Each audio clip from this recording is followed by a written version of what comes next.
welcome to Coding Gyan. Today we will be covering a new topic which is HTML Canvas, जिसकी help से हम web page पर graphics को draw कर सकते हैं। पर हमें एक बात याद रखनी है कि कैनवास तो सिर्फ एक कंटेनर होता है ग्राफिक्स के लिए। जिस लैंग्वेज का हम यूज़ करेंगे ग्राफिक्स को ड्रॉ करने के लिए वो है जावास्क्रिप्ट। और आज हम लाइन, सर्कल और रेक्टेंगल को कैनवास पर ड्रॉ करना सीखें। मैंने एक वेबसाइट खोली हुई है datavs.com और यहाँ पर आप देख सकते हैं कितना सुंदर बैकग्राउंड में ये ग्राफिक्स दिख रहा है। और ये कैसे है, ये कैनवास की हेल्प से ही यहाँ पर है इस वेबसाइट पर। और आप देख सकते हैं कितना एनहांस कर रहा है ये वेबसाइट को। सो चलिए अब स्टार्ट करेंगे कैनवास के बारे में सीखना। मैं सबसे पहले एक कैनवास टैग क्रिएट कर लूँगी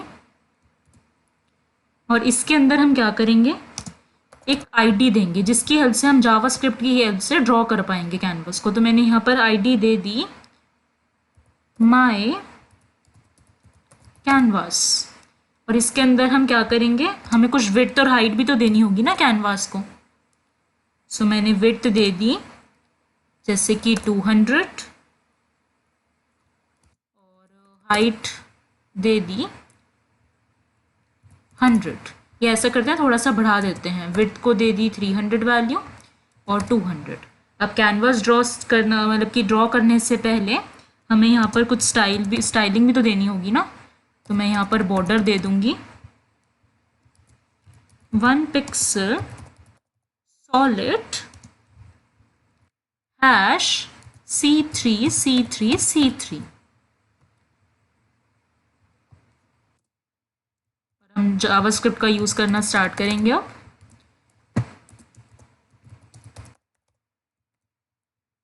सबसे पहला स्टेप होता है कि कैनवास एलिमेंट को फाइंड करना। सो उसके लिए यहाँ पर एक वेरिएबल देंगे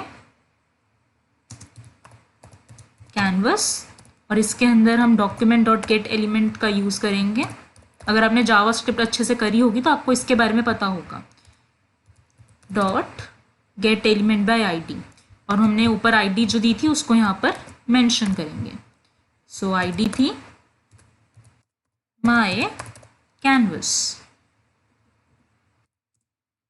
अब जो सेकेंड स्टेप है वो है ड्राइंग ऑब्जेक्ट क्रिएट करना कैनवास के लिए। और उसके लिए हम क्या करेंगे, एक बिल्ट इन HTML ऑब्जेक्ट का यूज करेंगे जो है गेट कंटेक्स्ट।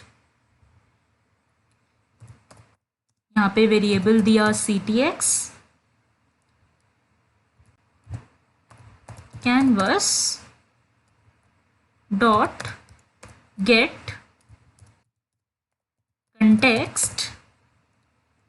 अब मैं यहाँ पे अब कोई भी डायमेंशन मैंने यहाँ पर दे दी 2D डायमेंशन।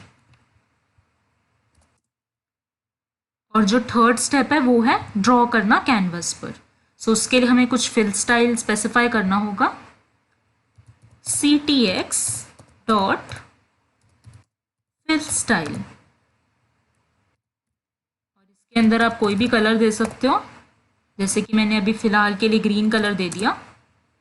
आप हेक्सा कोड भी दे सकते हो। अब हमें कैनवास पर रेक्टेंगल को ड्रॉ करना है। सो उसके लिए एक मेथड यूज़ करेंगे ctx डॉट फिल रेक्टेंगल। और इसके अंदर ये 4 वैल्यूज़ लेगा। पहला तो होगा x coordinate, y coordinate and then the width and height. Width और हाइट जो हम कैनवास को देना चाहते हैं। सो x कोऑर्डिनेट को वैल्यू दी 0, y को दी वैल्यू 0। अब मैं विड्थ देना चाहती हूँ कैनवास को 190 एंड मैं हाइट देना चाहती हूँ 95। अब ब्राउज़र के अंदर ओपन विद लाइव सर्वर पर क्लिक करा। ये देखिए आपको दिख रहा होगा ना, ये ग्रीन कलर का हमने एक कैनवास जो है क्रिएट कर लिया है, ये रेक्टेंगल क्रिएट कर लिया है। और आपको ये बाहर जो दिख रहा है आउटर रेक्टेंगल, वो क्यों दिख रहा है, क्योंकि हमने यहाँ पर आप ऊपर दे सकते हैं, मैंने विड्थ और हाइट कुछ दी हुई थी 300 और 200 है ना, और बॉर्डर कलर भी कुछ दिया हुआ था। तो हमने रेक्टेंगल के तो देख लिया कैनवास की हेल्प से हम कैसे क्रिएट कर सकते हैं। अब सर्कल और लाइन कैसे ड्रॉ कर सकते हैं वो देखें।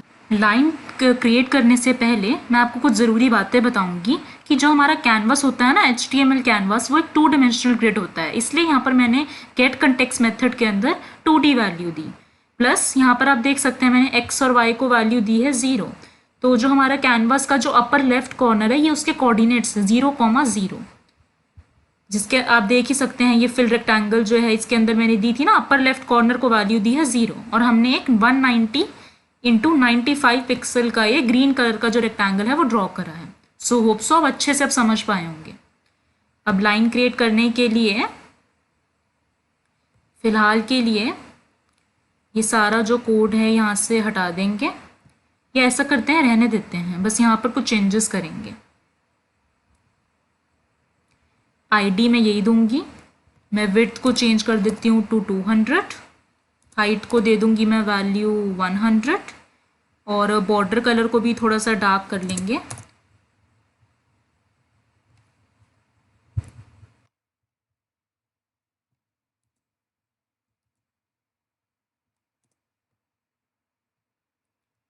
Hash D3 D3 D3। अब यहाँ पर हमने आईडी भी माई कैनवस रहने दी, कंटेक्स्ट भी यहाँ पर मेंशन करा। ये दो चीज़ें तो ज़रूरी ही है मेंशन करनी। अब क्या करेंगे, लाइन को ड्रॉ करने के लिए सबसे पहला जो हमें स्टार्टिंग पॉइंट स्पेसिफाई करना होगा ना लाइन का, सो उसके लिए हम मूव टू मेथड का यूज़ करेंगे। ctx डॉट मूव टू, और मैं स्टार्टिंग पॉइंट तो 0,0 ही रखूंगी ना लाइन का, और अब इसके बाद हमें एंडिंग पॉइंट भी स्पेसिफाई करना होगा लाइन का। सो उसके लिए ctx डॉट लाइन 2 का यूज़ करेंगे। सो एंडिंग पॉइंट मैंने x को वैल्यू दे दी 200, y को दे दी वैल्यू 100। अब अगर एक्चुअली हमें एक लाइन ड्रॉ करनी है, मैं ऐसा करती हूँ, आपको भी दिखाती हूँ कि क्या चेंजेस आए होंगे।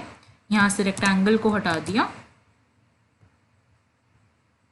ये देखिए अभी तो हमें कुछ दिख ही नहीं रहा, लाइन ड्रॉ ही नहीं हुई है, क्योंकि एक्चुअली लाइन ड्रॉ करने के लिए एक मेथड होता है जिसका हमें यूज़ करना होगा ctx डॉट स्ट्रोक, और ये हमारा एक इंक मेथड भी होता है। ये देखिए आपको दिख रहा होगा ना, एक लाइन ड्रॉ यहाँ पर हो गई। सर्कल ड्रॉ करने के लिए सबसे पहले हमें एक बिगिन पाथ देना होगा। सो उसके लिए मैंने ctx dot begin path method दिया, और इसके बाद अगर हमें एक आर्क या कर्व क्रिएट करनी है, सो उसके लिए ctx डॉट आर्क मेथड दिया, और इसके अंदर जो सबसे पहली वैल्यू होगी वो होगा हमारा जो x कोऑर्डिनेट होगा सेंटर ऑफ द सर्कल का। सो x कोऑर्डिनेट को वैल्यू दे दी 95, और जो y कोऑर्डिनेट होगा सेंटर ऑफ द सर्कल का उसके लिए वैल्यू दे दी 50। इसके बाद हम स्टार्ट एंगल स्पेसिफाई करेंगे जो हमारे सर्कल का होगा, और उसको मैं वैल्यू दे देती हूँ 0, और जो एंड एंगल होगा, सो मैंने एक गलती कर दी है, एंड स्टार्ट एंगल स्पेसिफाई करने से पहले हमें रेडियस भी तो स्पेसिफाई करना होगा ना सर्कल का। सो मैंने वैल्यू दे दी 40, स्टार्ट एंगल को वैल्यू दी 0 एंड एंड एंगल को वैल्यू दे दी 2 इंटू मैथ डॉट पाई। और अब हमें इंक मेथड का तो यूज़ करना ही पड़ेगा, ctx डॉट स्ट्रोक। ये देखिए एक सर्कल यहाँ पर आपको दिख रहा होगा। सो हमने बेसिक शेप्स आज सीखी, जो कि है circle, rectangle and line. Hope so आपको ये वीडियो अच्छी लगी और आप अच्छे से कैनवस के बारे में सीख पाए। Guys, welcome to coding Gyan. पिछली वीडियो में हमने सीखा था कि कैसे हम डिफरेंट शेप्स जैसे कि रेक्टेंगल, सर्कल और लाइन को ड्रॉ कर सकते हैं कैनवस पर इस वीडियो में हम सीखेंगे कैसे हम इन शेप्स के अंदर कलर्स को फिल कर सकते हैं। सिर्फ सॉलिड कलर्स को नहीं, ग्रेडियंट्स को फिल कर सकते हैं। और दो तरह के ग्रेडियंट्स के बारे में सीखेंगे, जो कि है create linear gradient and create radial gradient. Plus हम टेक्स्ट को ड्रॉ करना भी सीखेंगे कैनवस पर, जिसके कुछ इंपॉर्टेंट प्रॉपर्टी और मेथड्स हैं, जैसे कि आप देख सकते हैं यहाँ पर। एक है font, fill text, stroke text. चलिए अब इसको डिटेल में इम्प्लीमेंट करके देखते हैं। अब सबसे पहले लीनियर ग्रेडियंट क्रिएट करना सीखेंगे। आप देख सकते हैं कि इसके अंदर जो ये कोड है ये पिछली वीडियो का है, जिसके अंदर हमने सर्कल क्रिएट करा था, ये देखिए। तो लेकिन अभी तो हमें क्या करना है, मैं एक रेक्टेंगुलर एरिया क्रिएट करूंगी कैनवास पर, जिसके अंदर मैं ग्रेडियंट फिल करूंगी। यहाँ से मैं फिलहाल के लिए ये सब हटा देती हूँ। तो पहला स्टेप तो यही होता है कि हमें कैनवस एलिमेंट फाइंड करना होता है ना, जैसे कि आप देख सकते हैं मैंने ऊपर आईडी दी हुई है माई कैनवास, और उसके बाद सेकंड हमारा स्टेप होता है कि हमें कैनवास ऑब्जेक्ट क्रिएट करना होता है। आप देख सकते हैं गेट कंटेक्स्ट के अंदर मैंने 2D यहाँ मेंशन करा हुआ है। अब हम क्रिएट करेंगे ग्रेडियंट, उसके लिए एक वेरिएबल दिया GRD, और आप देख सकते हैं कि जहाँ मैंने ऑब्जेक्ट क्रिएट करा है मैं उस वेरिएबल को अब यूज़ करूँगी CTX dot create linear gradient.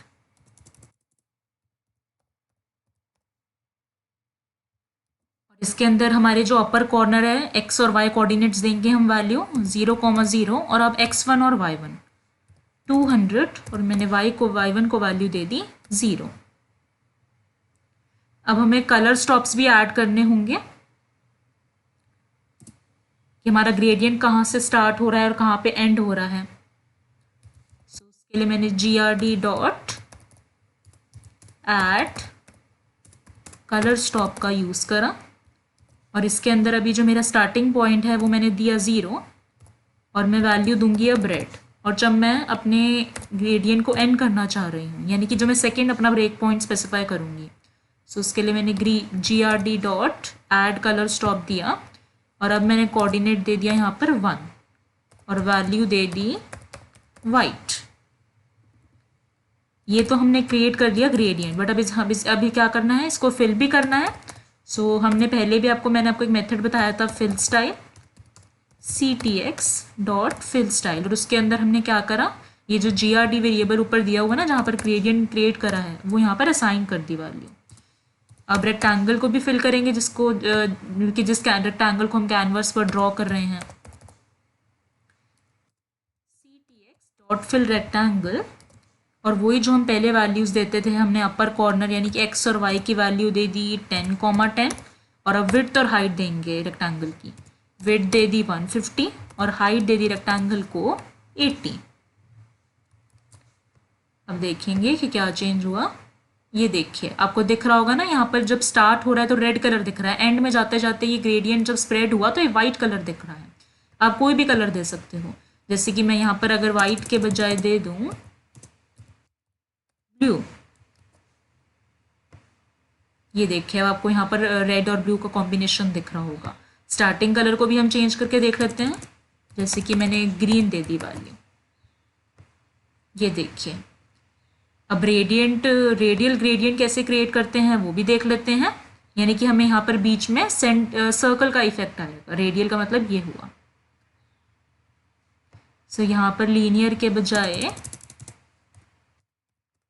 कर दिया रेडियल ग्रेडियंट, और अब क्या हो जाएगा सर्कल का, क्योंकि सेंटर भी होता है ना, तो उसके लिए भी यहाँ पर कोऑर्डिनेट्स ऐड हो जाएंगे और रेडियस भी ऐड हो जाएगा। यहाँ से ये सब वैल्यूज हटाई, पहले x को वैल्यू दी 75, y को दी 50, एंड देन मैंने दे दिया 5 वैल्यू, फिर दी 90, देन 60, एंड देन दी 100। अब यहाँ पर फिर से क्या करेंगे, रेड वैल्यू दे दी और 1 को दे दी वैल्यू वाइट। अभी मैं आपको बताऊंगी कि इन वैल्यूज का मतलब क्या है यहाँ पर।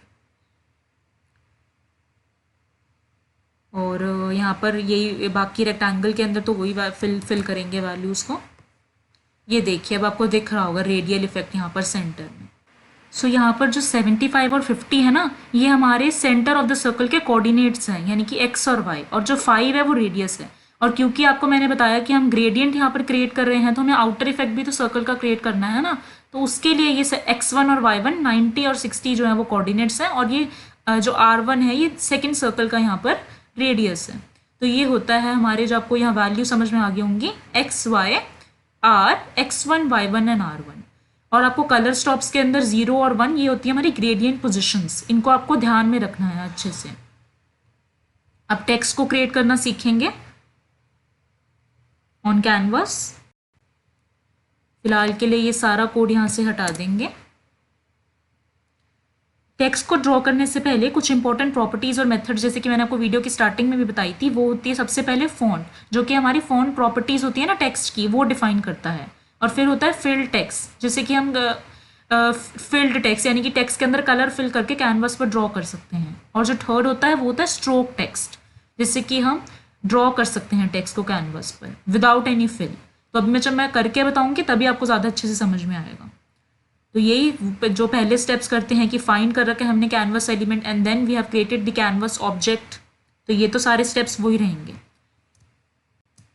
अब यहाँ पर मैं यूज़ करूँगी ctx डॉट फॉन्ट को, और फॉन्ट प्रॉपर्टी यहाँ पर दूंगी। सबसे पहले फॉन्ट साइज दे दिया मैंने 30 pixel and then the font style Arial. अब हमें फिल भी करना है टेक्स्ट को, तो ctx डॉट फिल टेक्स्ट, और हमें टेक्स्ट भी तो मेंशन करना होगा ना। तो मैंने जैसे यहाँ पर मेंशन कर दिया टेक्स्ट, और इस टेक्स्ट के अंदर हम x और y वैल्यू देंगे 10, 50। इसकी हेल्प से हम टेक्स्ट को ड्रॉ कर सकते हैं कैनवास पर। ये हमारे कोऑर्डिनेट्स हैं x और y 10 और 50। ये देखिए आपको दिख रहा होगा कैसे कैनवास पर ये हेलो गाइस टेक्स्ट आ चुका है।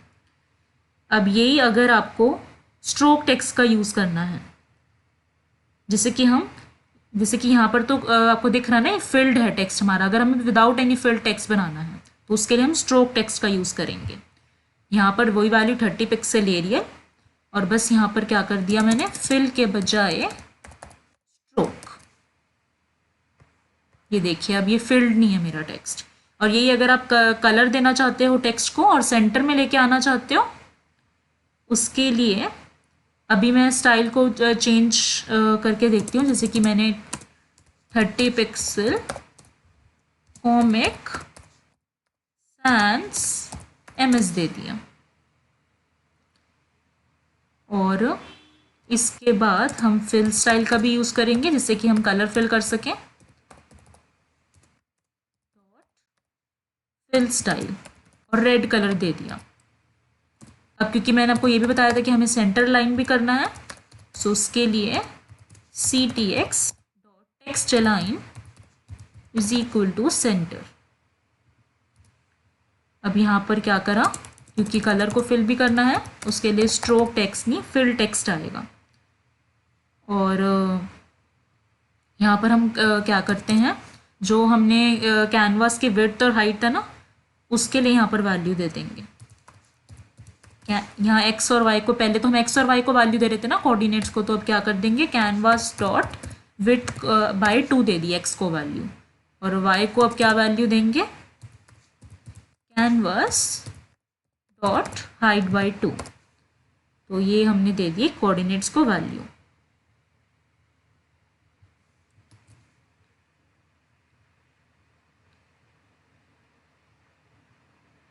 देख सकते हैं कि ये क्या हो रहा है, यहाँ पर कोई चेंजेस ही नहीं आए हैं। यहाँ पर तो गलती ये होगी थी कि देखिए यहाँ पर मैंने कैपिटल F दिया हुआ है जबकि यहाँ पर मुझे स्मॉल f देना था। ये देखिए अब आपको दिख रहा होगा कैसे यहाँ पर टेक्स्ट जो है सेंटर में आ चुका है, प्लस यहाँ पर कलर्ड भी आ चुका है इसके अंदर रेड। आप कोई भी दे सकते हो, मैंने तो रेड दिया हुआ है। Hey guys, welcome to coding Gyan. Today we will be learning how to draw images on canvas, और उसके लिए हम ड्रॉ इमेज मेथड का यूज़ करेंगे जिसके अंदर हम इमेज को पास करेंगे जिसको हमें कैनवास पर डिस्प्ले करवाना है, और उसके साथ हम x और y कोऑर्डिनेट्स जो कि कैनवास के कोऑर्डिनेट्स हैं वो भी पास करेंगे। तो चलिए स्टार्ट करते हैं। अब सबसे पहले सीखेंगे कैसे हम कैनवास पर इमेज को ड्रॉ कर सकते हैं। पिछली वीडियो में आपने देखा ही था कि हमने कैसे टेक्स्ट को ड्रॉ करना सीख लिया था और ग्रेडियंट्स के बारे में भी सीखा था। तो फिलहाल के लिए जो ये पुराना कोड है ना टेक्स्ट वाला, वो यहाँ से हटा देते हैं क्योंकि हमें अभी इसकी नीड नहीं है। और मैं आपको दिखाऊंगी इस इमेज को हमें कैनवास पर ड्रॉ करना है। यहाँ पर इमेज का पाथ दे देंगे nature1.jpg, और विड्थ और हाइट दे देंगे कुछ इमेज को। विड्थ को वैल्यू दे दी मैंने 220, या मैं 200 दे दूंगी, ज़्यादा बेटर रहेगा। एंड हाइट को वैल्यू दे देते हैं 237, और आईडी भी दे देंगे कुछ इमेज को, S they the, and alt को वैल्यू दे दी नेचर। अब यहाँ पर कैनवस की विड्थ को भी चेंज करेंगे, 240 सेट कर दिया एंड हाइट को सेट कर दिया 297। बाकी स्टाइल के अंदर तो वही वैल्यू रहेगी बॉर्डर की। और ये तो पहला स्टेप होता है कि हमें कैनवस एलिमेंट को फाइंड करना होता है, और सेकंड स्टेप होता है कि हमें कैनवस को ऑब्जेक्ट क्रिएट करना होता है। पुरानी वीडियो को आप रेफर कर सकते हो इन दोनों मेथड्स के बारे में समझने के लिए। अब यहाँ पर वेरिएबल दिया इमेज, और ऊपर जो हमने आईडी दी हुई है ना इमेज को, उसको यहाँ पर अब इंक्लूड करेंगे। तो मैंने document dot gate element by ID का यूज़ करा और यहाँ पर आईडी मेंशन कर दी एस। एंड अब कैनवस का जो ऑब्जेक्ट क्रिएट करा था उसकी हेल्प से हम इमेज को ड्रॉ करेंगे। ड्रॉ इमेज मेथड का यूज़ कर दिया, इसके अंदर img वेरिएबल पास करा, और अब x और y कोऑर्डिनेट जहाँ पर हमें इमेज को ड्रॉ करना है कैनवस पर वो पास करेंगे। x को वैल्यू दे दी 10 एंड y को वैल्यू दे दी 10। लोड करा पेज को। ये क्या, यहाँ पर तो इमेज शो ही नहीं हो रही है।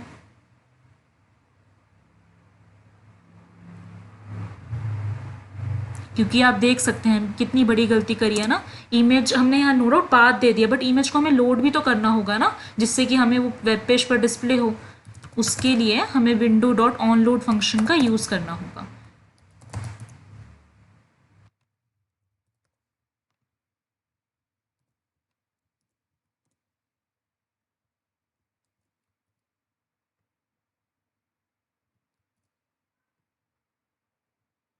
ये देखिए, अब आप देख सकते हैं कि इमेज जो है वो कैनवस के अंदर आपको दिख रही होगी कि डिस्प्ले हो रही है, और ये तो हमारी ओरिजिनल इमेज थी।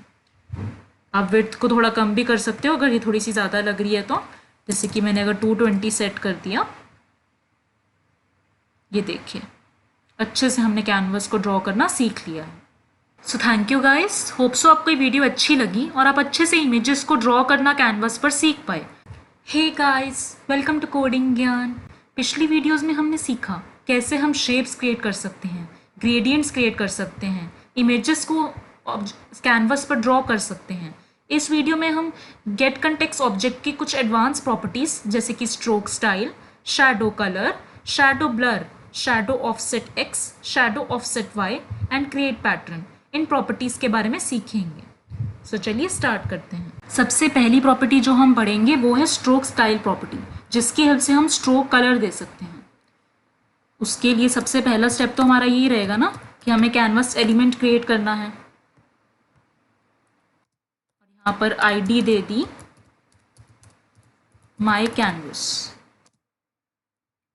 विड्थ और हाइट भी दे देंगे कैनवस को। विड्थ दे दी 300 एंड हाइट दे दी 150। बॉर्डर भी देंगे 1 पिक्सल सॉलिड हैश D3 ये देखिए, हमने कैनवास तो क्रिएट कर लिया है। अब इसके अंदर एक रेक्टेंगल क्रिएट करेंगे विदाउट एनी फिल, तो उसके लिए स्ट्रोक रेक्टेंगल मेथड का यूज़ करेंगे। यही अगर हमें फिल रेक्टेंगल क्रिएट करना होता तो हम फिल रेक्टेंगल मेथड का यूज़ करते।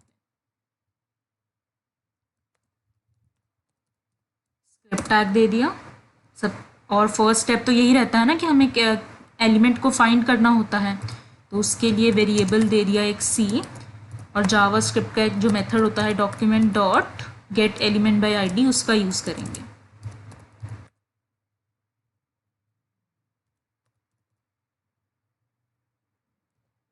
आईडी जो हमने ऊपर दे रखी है माई कैनवस, कैनवस का ऑब्जेक्ट क्रिएट करेंगे। अब अगर आपने पुरानी वीडियोस जो चैनल पर डली हुई हैं कैनवस की, उनको अगर आपने रेफ़र किया होगा तो आपको अच्छे से सारे स्टेप्स के बारे में पता होगा जो भी मैं अभी परफॉर्म कर रही हूँ।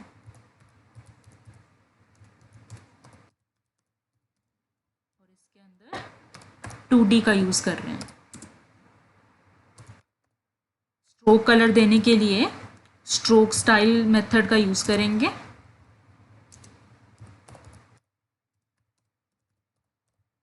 और कलर आप कोई भी दे सकते हो, फिलहाल के लिए मैं रेड दूंगी।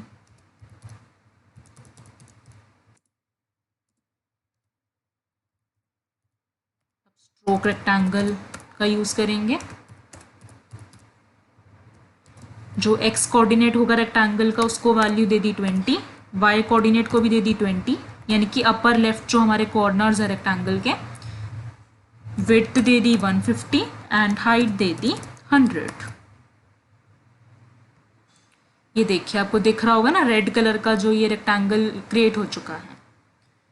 अब यही अगर आपको ग्रेडियंट स्ट्रोक यूज करना है, रेक्टेंगल को देना है, उसके लिए जहाँ पर हमने ऑब्जेक्ट क्रिएट करा हुआ है एक वेरिएबल दे दिया ग्रेडियंट, और क्रिएट लीनियर ग्रेडियंट मेथड का मैं यूज़ करूँगी। इसके लिए भी चैनल पर वीडियो डली हुई है, उसको प्लीज़ फॉलो करना।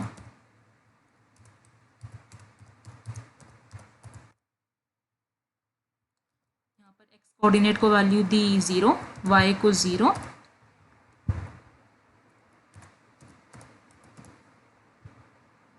सो ये थे स्टार्टिंग और एंडिंग पॉइंट्स ग्रेडियंट के।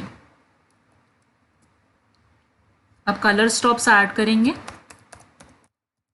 Gradient dot add colour stop. अब जो पोजीशन है वो 0, वहाँ से स्टार्ट करेंगे और कलर दे देंगे magenta.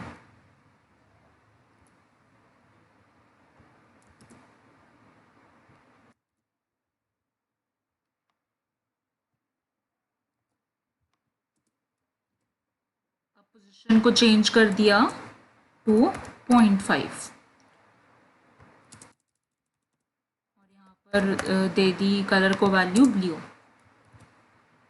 And now 1.0 and colour को सेट कर दिया टू रेड। अब यहाँ पर स्ट्रोक स्टाइल के अंदर ग्रेडियंट वेरिएबल को पास कर देंगे जिससे कि हम ग्रेडियंट स्ट्रोक दे सकें।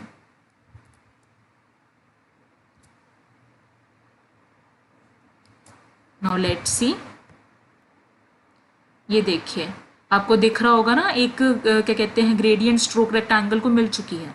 बट यही अगर आप इसकी विड्थ को थोड़ी सी बढ़ाना चाहते हो, उसके लिए लाइन विड्थ का हम यूज़ करेंगे CTX dot line width is equal to 5।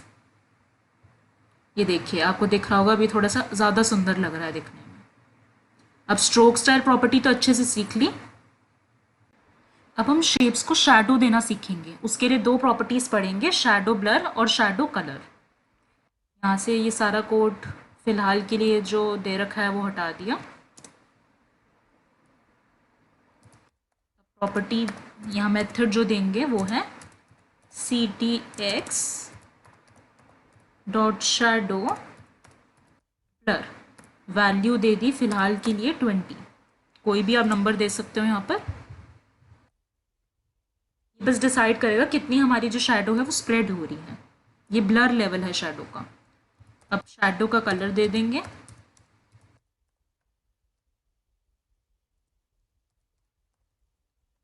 Colour दे दिया ब्लू। एक फिल्ड रेक्टेंगल क्रिएट करेंगे, उसके लिए CTX dot field style, red colour का रेक्टेंगल बैकग्राउंड में देना है, उसके लिए रेड कलर दे दिया और यहाँ पर फिल्ड रेक्टेंगल का यूज़ करा। एक्स और वाई कोऑर्डिनेट्स दे दिए 20 20, विड्थ दे दी रेक्टेंगल को 100 एंड हाइट दे दी 80। ये देखिए आपको दिख रहा होगा ना यहाँ पर ब्लू कलर की शैडो जो है सराउंडिंग में रेक्टेंगल के। यही अगर हम यहाँ से शैडो ब्लर को यहाँ से हटा दिया, ये देखिए अब तो बिल्कुल भी हमें शैडो यहाँ दिख नहीं रही है, यानी कि शैडो ब्लर प्रॉपर्टी जो है वो काफ़ी ज़रूरी है। वैल्यू को मैं यहाँ पर थोड़ी सी ज़्यादा दूंगी, 50 देती जैसे वैल्यू। ये देखिए कितनी ज़्यादा यहाँ पर शैडो आपको स्प्रेड हुई भी दिख रही है। यही अगर मैं वैल्यू दे देती हूँ 10, आपको डिफरेंस अब अच्छे से दिख रहा होगा। अब हम सीखेंगे कैसे हम शैडो की पोजीशन को चेंज कर सकते हैं, और सबसे पहली प्रॉपर्टी जो सीखेंगे वो होगी शैडो ऑफसेट x, जिससे कि हम horizontal distance of the shadow from the shape उसको चेंज करेंगे। जहाँ पर शैडो कलर प्रॉपर्टी दे रखी है वहीं पर प्रॉपर्टी दी CTX डॉट शैडो ऑफसेट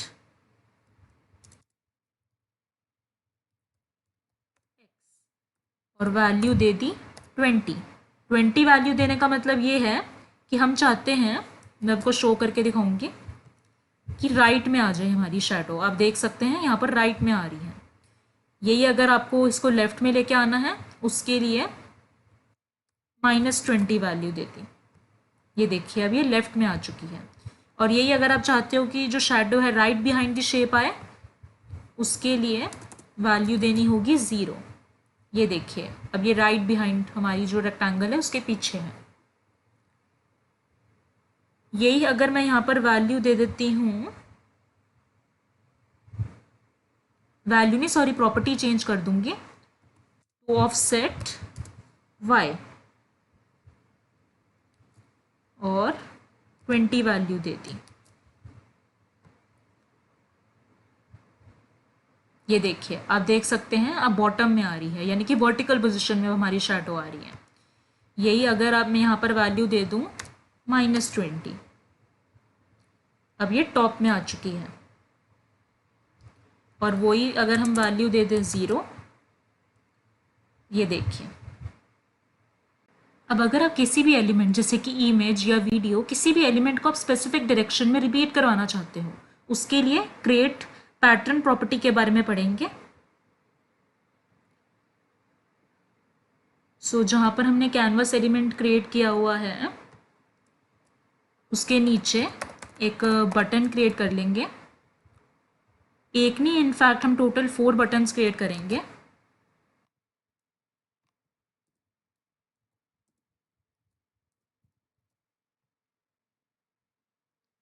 और यहाँ पर ऑन क्लिक एट्रीब्यूट दिया और इसके अंदर एक फंक्शन पास करेंगे ड्रॉ, और यहाँ पर पैरामीटर के अंदर पास कर दिया रिपीट।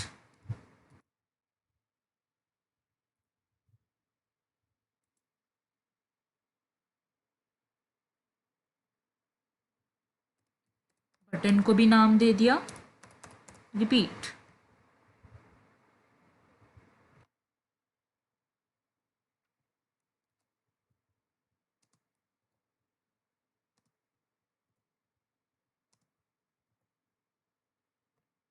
हॉरिजॉन्टल डायरेक्शन में अगर रिपीट कराना है पैटर्न को, उसके लिए रिपीट -x, और अगर वर्टिकल में तो -y, और अगर नहीं रिपीट करवाना तो उसके लिए नो -रिपीट।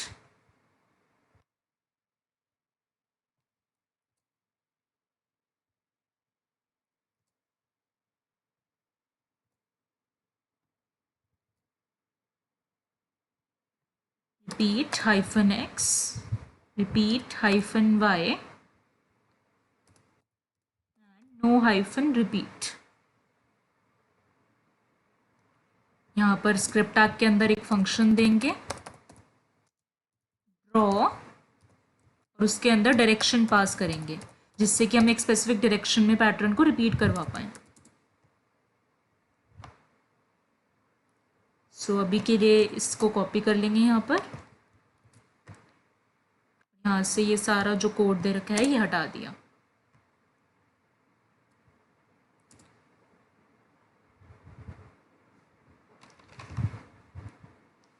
अब जिस एलिमेंट को हमें रिपीट करवाना है वो भी तो यहाँ बॉडी टैग के अंदर देना होगा ना।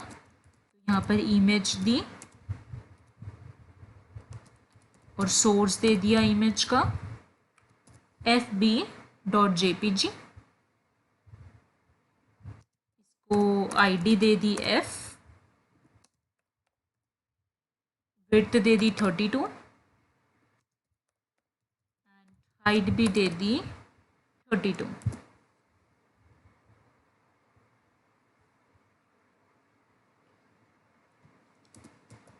यहाँ वेरिएबल दे दिया इमेज और उसके अंदर document.getElement by id का यूज़ करेंगे।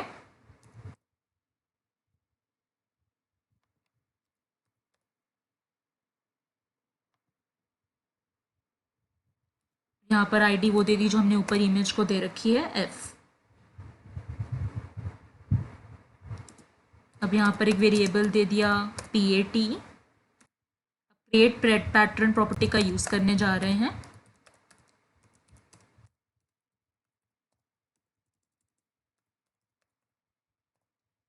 यहाँ पर इमेज वेरिएबल पास करा और यहाँ पर डायरेक्शन, जिस भी डायरेक्शन में आप इमेज को रिपीट करवाना चाहते हो। रेक्टेंगल क्रिएट करेंगे, उसके लिए ctx.rect का यूज़ करा मेथड का, और x कोऑर्डिनेट को वैल्यू दे दी 0, y को 0। फिलहाल ना ही हम फिल्ड रेक्टेंगल बना रहे हैं और ना ही कोई स्ट्रोक दे रहे हैं रेक्टेंगल को, इसीलिए यहाँ पर ctx.rect प्रॉपर्टी का यूज़ कर रहे हैं। यहाँ पर विड्थ दे दी रेक्टेंगल को 150 एंड हाइट दे दी 100।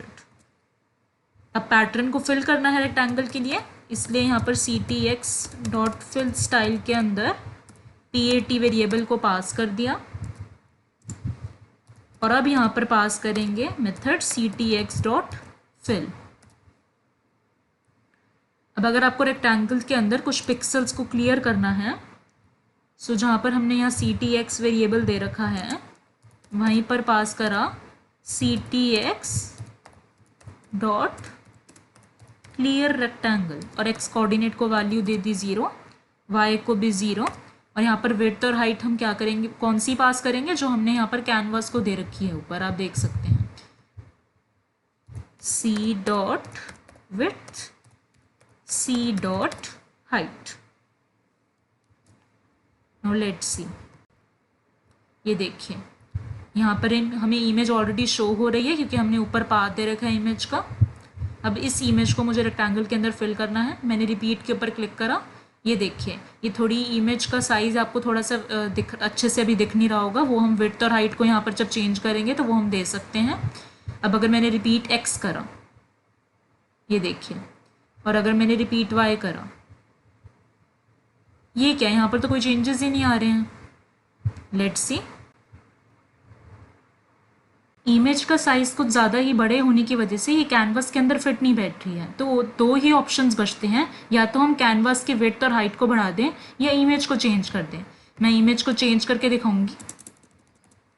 यहाँ पर मैंने इमेज दे दी alert.png। ये देखिए, अब मैंने रिपीट पर क्लिक करा, आपको दिख रहा होगा कैसे इमेज रिपीट कर रही है क्योंकि यहाँ पर साइज़ जो है इमेज का छोटा है। अब रिपीट x करा तो ये हॉरिजॉन्टल डायरेक्शन में रिपीट कर रही है, रिपीट y करा अब ये वर्टिकल में रिपीट कर रही है। अब जैसे कि अगर हाइट बढ़ा दूं कैनवास की मैं,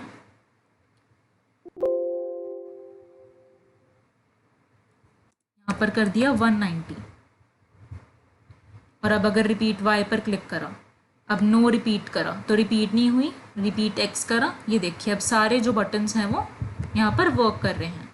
सो thank you guys, hope so आप आज अच्छे से ये डिफरेंट प्रॉपर्टीज़ के बारे में सीख पाए।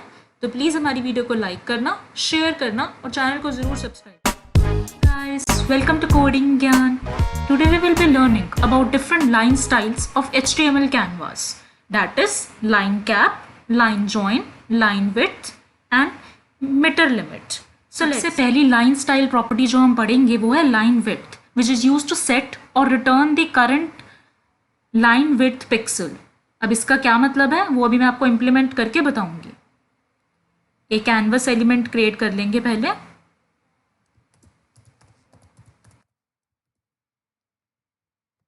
इसको आईडी दे दी my canvas,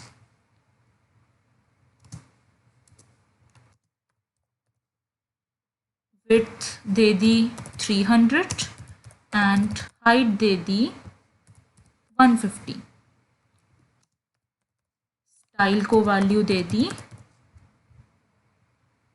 border 1 pixel solid hash d3 d3 d3। अब एक रेक्टेंगल क्रिएट करेंगे सबसे पहले, और उसके अंदर मैं आपको बताऊंगी कि कैसे हम लाइन विड्थ प्रॉपर्टी का यूज कर सकते हैं।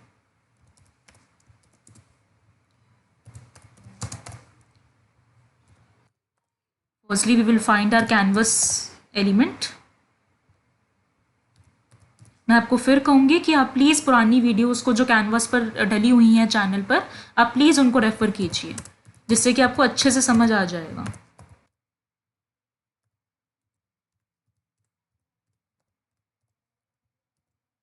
और जो ऊपर आईडी दे रखी थी माई कैनवस, वही यहाँ पर दे दी। कैनवस का ऑब्जेक्ट क्रिएट करा,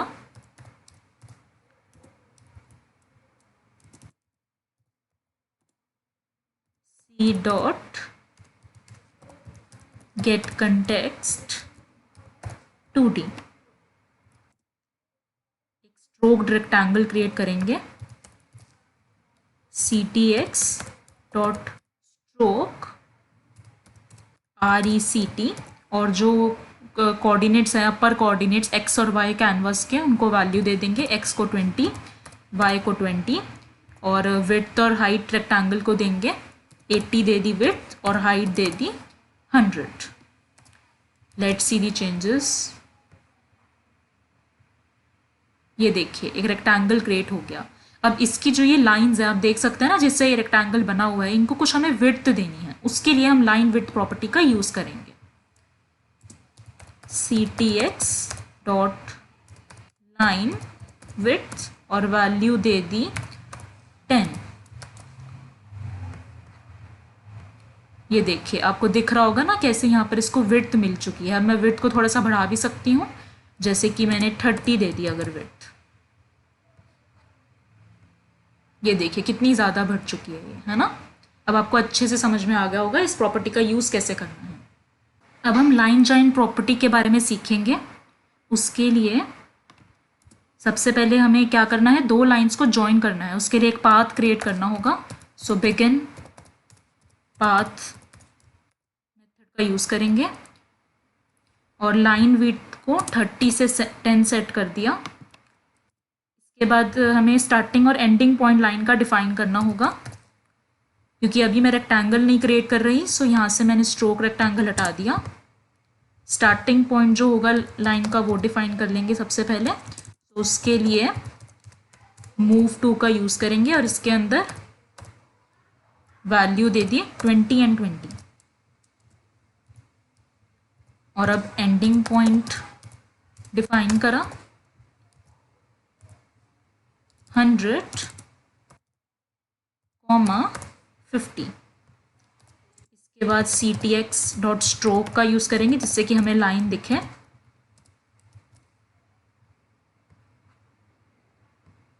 ये देखिए आप देख सकते हैं, क्योंकि मैंने यहाँ पर 10 विड्थ दी थी। अब मैं यहाँ से अगर ctx डॉट लाइन विड्थ जो मैंने ये दे रखी है प्रॉपर्टी, यहाँ से अगर हटा दी तो ये लाइन कैसे दिख रही है।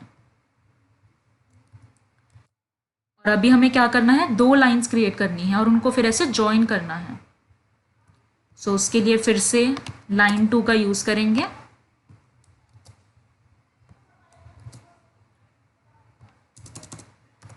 वैल्यू दे दी 20, 100। अब इनको जॉइन भी करना होगा दो लाइंस को। पहले देखते हैं कि क्या चेंजेस आए हैं फिलहाल। ये देखिए, बट अभी ये जॉइन तो हो गया है, बट हमें क्या करना है, यहाँ पे इस जॉइन को राउंडेड बनाना है। उसके लिए लाइन जॉइन प्रॉपर्टी का अब यूज़ करने जा रहे हैं और इसको वैल्यू दे दी राउंड।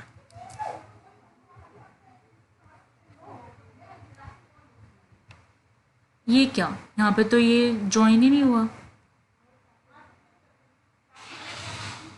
स्ट्रोक से पहले इस प्रॉपर्टी को यूज़ करना होगा लाइन विड्थ के बाद।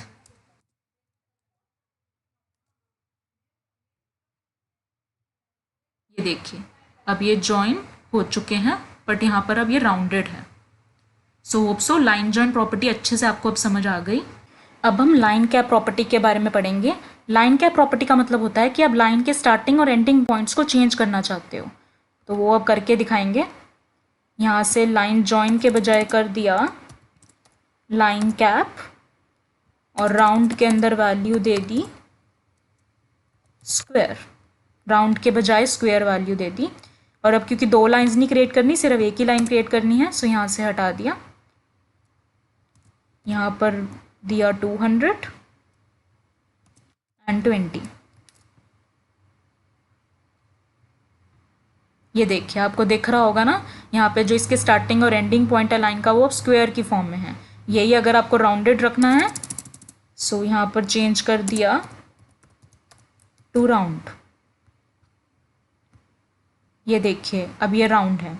और यही अगर मैं यहाँ पर चेंज कर दूँ टू BUTT, ये देखिए अब आपको स्क्वायर और BUTT में ज़्यादा कोई इतना फ़र्क नहीं है। अब मीटर लिमिट प्रॉपर्टी के बारे में पढ़ेंगे। मीटर लिमिट प्रॉपर्टी होती है जो कि मीटर लेंथ को रिटर्न करती है। मीटर लेंथ का मतलब जैसे कि अगर दो लाइंस ज्वाइन कर रही हैं, मैं अभी आपको पहले दो लाइंस को ज्वाइन करके बताऊंगी। उसके लिए यहाँ पर लाइन कैप प्रॉपर्टी को फिलहाल के लिए हटा देंगे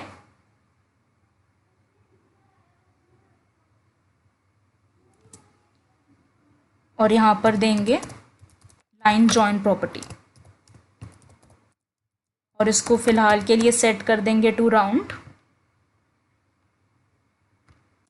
लाइन 2 के अंदर वैल्यूज़ को चेंज कर दिया, कोऑर्डिनेट्स को 100 और 50। आपको ध्यान रखना है ये हमारा एंडिंग पॉइंट होता है, मूव टू मतलब जो स्टार्टिंग पॉइंट है लाइन का। 20 एंड 100। सो यहाँ पर दो लाइंस ज्वाइन हो गई। तो मीटर अब मैंने आपको बताया था वीडियो अभी स्टार्टिंग में ही कि जो मीटर लिमिट प्रॉपर्टी होती है वो मीटर लेंथ को रिटर्न करती है। मीटर लेंथ का मतलब होता है कि जो डिस्टेंस है इनर और आउटर कॉर्नर के बीच में जहाँ पे दो लाइंस हमारी मीट कर रही हैं, ये पॉइंट है ना जहाँ पर लाइंस मीट कर रही हैं, तो इनर और आउटर कॉर्नर के बीच का जो डिस्टेंस है वो होती है मीटर लेंथ, और मीटर लिमिट मीटर लेंथ को ही रिटर्न करती है। सो यहाँ पे अगर हम कर दें राउंड के बजाय मीटर, और हम मीटर लिमिट को भी सेट करेंगे, CTX dot miter limit is equal to 5। और यहाँ से देखते हैं कि अभी क्या चेंजेस आए। पहले तो ये देखिए अब आपको दिख रहा होगा कैसे ये पॉइंटेड सा कॉर्नर बन गया, बट अभी भी आपको इतने अच्छे से अभी समझ नहीं आया होगा। उसके लिए यहाँ पर वैल्यूज़ को चेंज कर देंगे टू 50 एंड 27 एंड यहाँ पर कोऑर्डिनेट को चेंज कर दिया टू 34।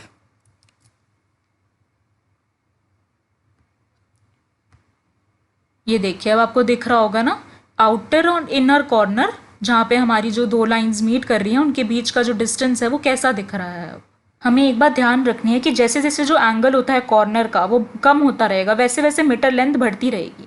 मैं अभी आपको करके दिखाती हूँ जो मैंने पहले वैल्यूज़ दे रखी थी लाइन 2 के अंदर।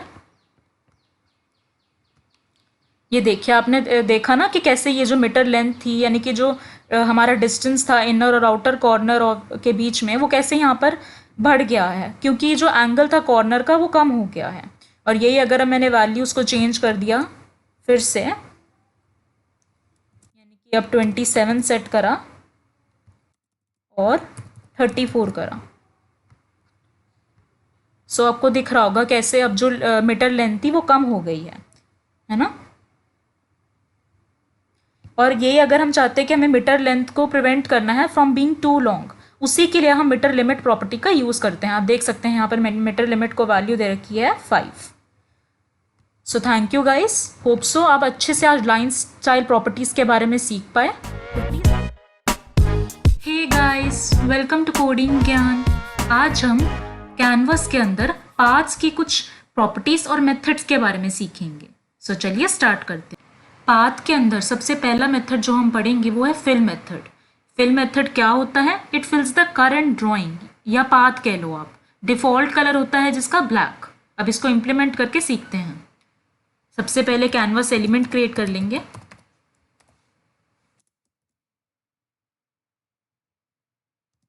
इसको आईडी दे दी माय कैनवस। विड्थ दे देते हैं 400 एंड हाइट दे दी 200। स्टाइलिंग भी दे देंगे।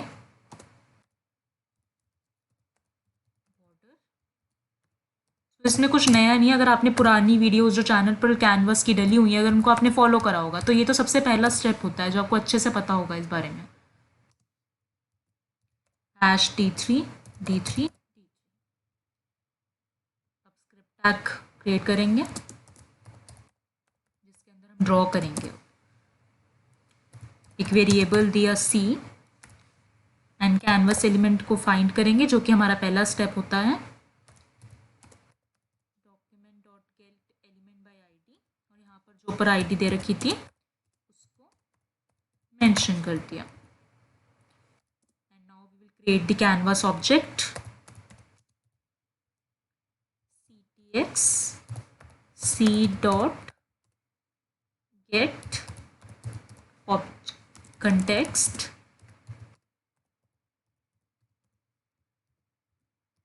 and यहाँ पर 2D मेंशन कर दिया। and now we will begin our path।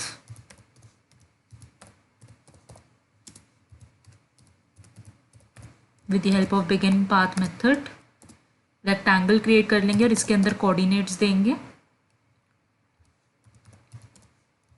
सबसे पहले अपर जो हमारे कॉर्नर्स हैं यानी कि x और y कोऑर्डिनेट्स दे दिए 20, 20 एंड अब विड्थ देंगे रेक्टेंगल को 150 एंड हाइट दे दी 100। अब ये रेड कलर का मुझे बनाना है, उसके लिए मैंने यहाँ पर ctx डॉट फिल स्टाइल का यूज़ करा और यहाँ पर रेड कलर दे दिया। अब हम फाइनली फिल मेथड का यूज़ करेंगे। जैसे कि मैंने आपको भी वीडियो की स्टार्टिंग में भी बताया था, ये फिल कर देगा हमारे करंट पाथ को, यानी कि हमारी जो करंट ड्राइंग है उसको।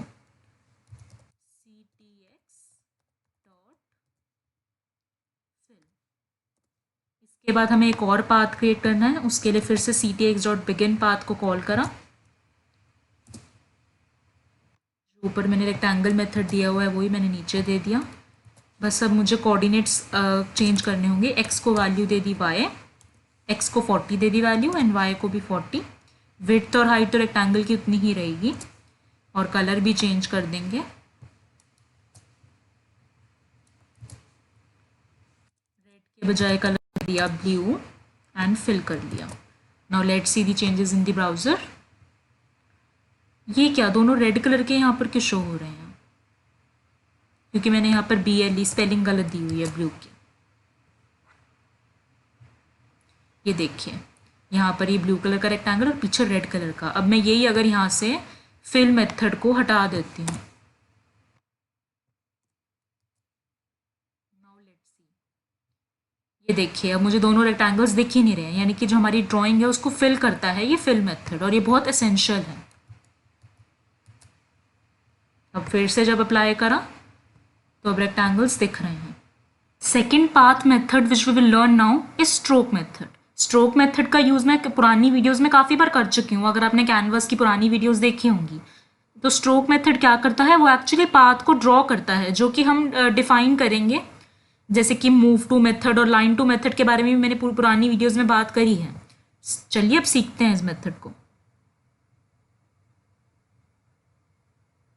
कैनवस एलिमेंट तो मैंने ऊपर क्रिएट किया ही हुआ है और उसका ऑब्जेक्ट भी क्रिएट किया हुआ है। बस बिगिन पाथ के बाद जो कोड है उसको हटा देंगे।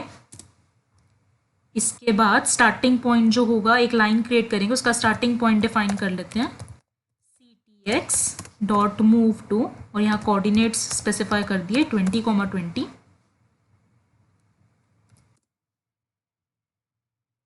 एंडिंग पॉइंट भी डिफाइन कर लेते हैं ctx डॉट लाइन टू 20, 100। अब मुझे दो लाइंस क्रिएट करनी है क्योंकि इसीलिए फिर से मैं ctx dot line to method का यूज़ करूँगी।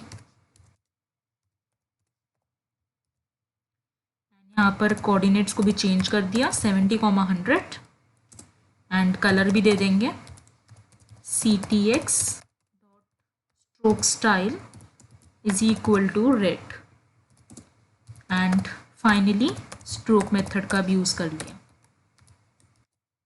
Let's see the changes. ये देखिए आपको दिख रहा होगा यहाँ पर दो लाइंस दिख रही है ना, और ये रेड कलर का आपको दिख रही है कैसे लाइन है, क्योंकि हमने यहाँ पर स्ट्रोक स्टाइल को रेड दी थी वैल्यू। यही अगर मैं स्ट्रोक मेथड को हटा दूँ अब हमें लाइन दिखेगी ही नहीं, यानी कि स्ट्रोक मेथड काफ़ी एसेंशियल है जो कि एक्चुअली हमारे पाथ को ड्रॉ करता है, जो भी हमने डिफाइन करा है मूव टू और लाइन टू मेथड्स की हेल्प से। इन मेथड्स का तो कोई यूज़ ही नहीं है अगर हम स्ट्रोक मेथड का यूज़ नहीं कर रहे हैं, क्योंकि यही इनको डिफाइन करते हैं। फिर से अब हमें दिख गया पाथ। कोड के अंदर थोड़े से चेंजेस करेंगे। यहाँ से स्ट्रोक स्टाइल को जो वैल्यू दे रखी है रेड वो हटा दी, एंड हमें 2 लाइंस नहीं क्रिएट करनी, इसलिए लाइन टू मेथड भी यहाँ से हटा दिया सेकेंड वाला, और कोऑर्डिनेट्स को यहाँ पर चेंज कर दिया, एक्स और वाई को वैल्यू दे दी 0, एंड लाइन 2 के अंदर स्पेसिफाई कर लिया 300 एंड 150। देखते हैं क्या चेंजेस आए हैं।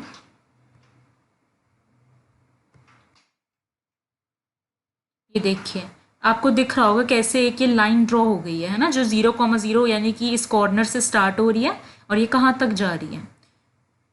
अब मैं आपको ये क्यों मैंने कोड के अंदर चेंज करा, वो इसीलिए करा जिससे कि मैं आपको स्पेसिफिकली मूव टू मेथड के बारे में बता पाऊँ। मूव टू मेथड क्या करता है, मूव करता है जो भी हमने पाथ क्रिएट करा टू द स्पेसिफिक पॉइंट, यानी कि कैनवस का जो भी स्पेसिफिक पॉइंट है, अगर आप चाहते हैं मैं इसको प्रॉपर यहाँ तक लेकर आऊँ, उसके लिए विड्थ के अंदर मैं चेंज कर दूंगी टू 300 एंड हाइट के अंदर 150 कर दूंगी। ये देखिए, अब ये प्रॉपर कैनवस के इस एंडिंग पॉइंट तक आ गई है, यानी कि मूव टू मेथड फिर से मैं बताती हूँ क्या करेगा, वो एक स्पेसिफिक पॉइंट तक लेके जाता है पाथ को इन द कैनवस, और वो लाइन नहीं विदाउट क्रिएटिंग अ लाइन, ये हमें बात याद रखनी है, that it moves the point two the specific point in the canvas without creating a line. और अगर आपको एक्चुअली ड्रॉ करना है पाथ कैनवस पर, उसके लिए आपको फिर से मैं बताऊंगी कि स्ट्रोक मेथड काफ़ी इसेंशियल है, आपको ये यूज़ करना ही पड़ेगा। Now we will learn close path method. Close path method क्या करता है, वो एक पाथ क्रिएट करता है from the current point back to the starting point. अभी आपको समझ नहीं आया होगा, करके देखते हैं फिर अच्छे से समझ में आएगा। सो यहाँ पर 2 लाइन मेथड्स देने होंगे क्योंकि मुझे एक से ज़्यादा लाइन क्रिएट करनी है। आप एंड यहाँ पर अपर यहाँ से कोऑर्डिनेट्स भी चेंज कर दिए हमने 20,20, क्योंकि मुझे यहाँ बिल्कुल स्टार्टिंग से स्टार्ट नहीं करना कैनवस के कुछ सेंटर में करना है, यानी कि आप आइडिया लगा लो यहाँ से करना है। और लाइन 2 के अंदर भी चेंज कर दिया, एक्स को तो वैल्यू दे दी 20 ही, बट अब वाई के अंदर चेंज कर दिया 200, एंड अब एक्स को भी चेंज करेंगे टू 70 एंड वाई को 100। देखते हैं कि अब क्या हो रहा है। ये देखिए, जैसे कि मैंने आपको पहले भी दिखाया था, एक एल शेप की फॉर्म में यहाँ 2 लाइंस दिख रही होंगी, लेकिन मुझे क्या करना है, ये जो मेरे एंडिंग पॉइंट्स है इससे फिर से स्टार्टिंग पॉइंट पर वापस आना है, उसके लिए ही क्लोज पाथ मेथड का यूज करेंगे। ctx dot close path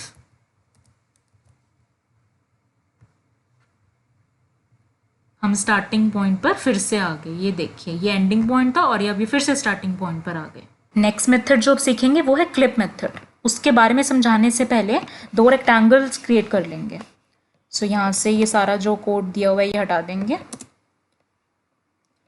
ctx dot rect, और इसके अंदर कोऑर्डिनेट्स को वैल्यू दे दी, x को 50, y को 20, एंड विड्थ दे दी रेक्टेंगल को 200 एंड हाइट दे दी 120। अब स्ट्रोक मेथड का फिर से यूज़ करेंगे, जो कि कितना एसेंशियल है, मैं बार बार रिपीट करती रहूँगी, जो कि पाथ को क्रिएट करेगा। अब एक ये तो हमने एक सिंपल रेक्टेंगल बना दिया, अब एक रेड कलर का रेक्टेंगल बनाएंगे। उसके लिए ctx dot fill style is equal to red, ctx dot fill rectangle, x coordinate को वैल्यू दे दी 0, y को 0, विड्थ दे दी 150 रेक्टेंगल को, एंड हाइट दे दी 100। अब हमें क्या करना है देखते हैं पहले तो कि ब्राउज़र के अंदर क्या चेंजेस आए हैं। ये देखिए, आपको दिख रहा होगा एक रेड कलर का रेक्टेंगल है और एक ये ओरिजिनल रेक्टेंगल है पीछे जो है। क्या करना है, कुछ पार्ट को हटाना है, इस यानी कि क्लिप ऑफ करना है। क्लिप मेथड का मैं यूज़ अब बताऊंगी। क्लिप मेथड क्या करता है, क्लिप कर देता है एक रीजन ऑफ शेप या साइज को फ्रॉम द ओरिजिनल कैनवास। करके देखते हैं आप। अब क्लिप मेथड को लगाते हैं। सो जहाँ ये स्क्रिप्ट टैग बंद हो रहा है, उसके बाद यही जो ऊपर मैंने दिया हुआ ना कैनवास एलिमेंट क्रिएट किया हुआ है, इसको ही कॉपी कर लिया एंड यहाँ पर पेस्ट कर दिया। इसकी आईडी चेंज कर देंगे माई कैनवास 2 और इसके बाद स्क्रिप्ट टैग क्रिएट करेंगे फिर से।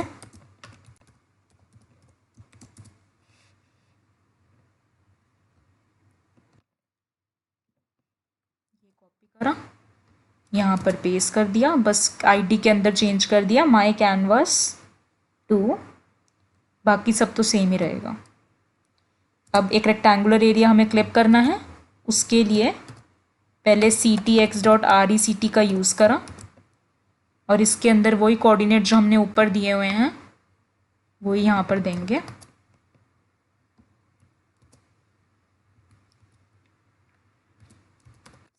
ctx.stroke पाथ क्रिएट करने के लिए, उसके बाद अब क्लिप का यूज़ करा। लेट्स सी, ये देखिए आपको दिख रहा होगा कि ये तो सारा का सारा क्लिप हो गया और ये ओरिजिनल बैक में जो रेक्टेंगल है वो दिख रहा है, लेकिन हमें रेड रेक्टेंगल को भी ड्रॉ करना है क्लिप करने के बाद। सो उसके लिए ये जो कॉपी कर लिया एंड अप्लाई करा।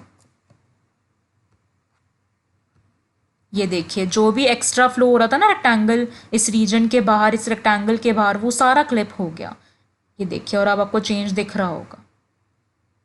अब हम क्वाड्रेटिक कर्व 2 मेथड के बारे में सीखेंगे। It adds a point two the current path by using the specific control points that represent a quadratic Bezier curve. और क्वाड्रेटिक बेजियर कर्व क्या होता है, उसको 2 पॉइंट्स चाहिए होते हैं। पहला पॉइंट तो हमारा कंट्रोल पॉइंट होता है जो कि क्वाड्रेटिक बेजियर कैलकुलेशन के लिए होता है, और जो सेकेंड पॉइंट होता है वो एंडिंग पॉइंट होता है कर्व का। जो स्टार्टिंग पॉइंट होगा ना कर्व का, वो लास्ट पॉइंट होता है हमारे करंट पाथ में। और अगर पाथ हमारा एग्जिस्ट ही नहीं करता तो उसके लिए हम बिगिन पाथ या मूव टू मेथड का यूज़ कर सकते हैं, जिससे कि हम स्टार्टिंग पॉइंट को डिफाइन कर सकें। अभी आपको अच्छे से समझ भी नहीं आया होगा जैसा कि मुझे लगता है, तो एक बार करके ही देखेंगे तभी ज़्यादा समझ में आएगा। ये सारा जो कोड दे रखा है यहाँ से हटा दिया एंड बिगिन पाथ तो हमने किया ही हुआ था, उसके बाद वाला भी हटा देते हैं। स्टार्टिंग पॉइंट डिफाइन करेंगे ctx.move2 20, डिफाइन कर दिया। अब क्वाड्रेटिक कर्व 2 मेथड देंगे ctx.quadratic कर्व 2 और इसके अंदर जो पहला पॉइंट है वो होगा X coordinate Bezier control point का, जो कि मैंने दे दिया 20, और Y coordinate of the Bezier control point वो दे दिया 100।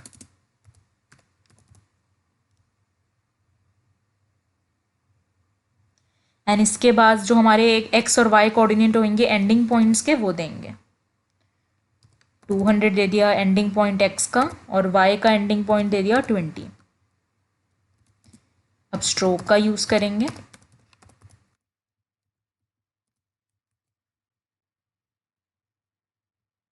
ये देखिए आपको दिख रहा होगा एक क्वाड्रेटिक कर्व यहाँ पर बन चुका है। अब हम बेजियर कर्व 2 मेथड के बारे में सीखेंगे, जो कि वो तो था क्वाड्रेटिक था, ये क्यूबिक कर्व बनाने के लिए होता है। इसमें बस यही फ़र्क होता है कि जो हमारा क्वाड्रेटिक कर्व 2 मेथड था उसके अंदर हमारा पहला पॉइंट ही कंट्रोल पॉइंट होता था और जो दूसरा होता था ना वो एंडिंग पॉइंट होता था, लेकिन इसके अंदर 2 हमारे कंट्रोल पॉइंट्स होते हैं। सो यहाँ पर ये तो था CP1 CPX1 CPY1। अब हमें 2 पॉइंट्स और दूसरा पॉइंट देना होगा क्योंकि 2 कंट्रोल पॉइंट्स होते हैं ना। सो अब CPX2 को दी वैल्यू 200 एंड CPY2 को दी वैल्यू 100। और बाकी तो जो x और y है यानी कि जो एंडिंग पॉइंट के कोऑर्डिनेट्स हैं वो तो सेम ही रहेंगे। और यहाँ पर क्वाड्रेटिक कर्व 2 के बजाय करना होगा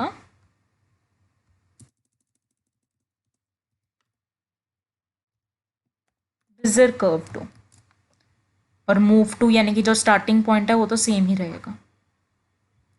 ये देखिए आपको दिख रहा होगा ये क्यूबिक बन चुका है। यहाँ पर 3 पॉइंट्स हैं, उसमें सिर्फ 2 पॉइंट्स होते थे। आर्क मेथड की हेल्प से एक सर्कल क्रिएट करेंगे और उसके बाद मैं आपको आर्क 2 मेथड के बारे में बताऊंगी। उसके लिए ये सारा कोड हटा दिया। ctx डॉट आर्क, इसके अंदर जो x कोऑर्डिनेट होगा ना सेंटर ऑफ द सर्कल का, उसको स्पेसिफाई करा, और फिर y coordinate, radius of the circle 50, starting angle जो हमें स्पेसिफाई करेंगे 0, एंड एंडिंग एंगल क्या होगा 2 इंटू मैथ डॉट पाई।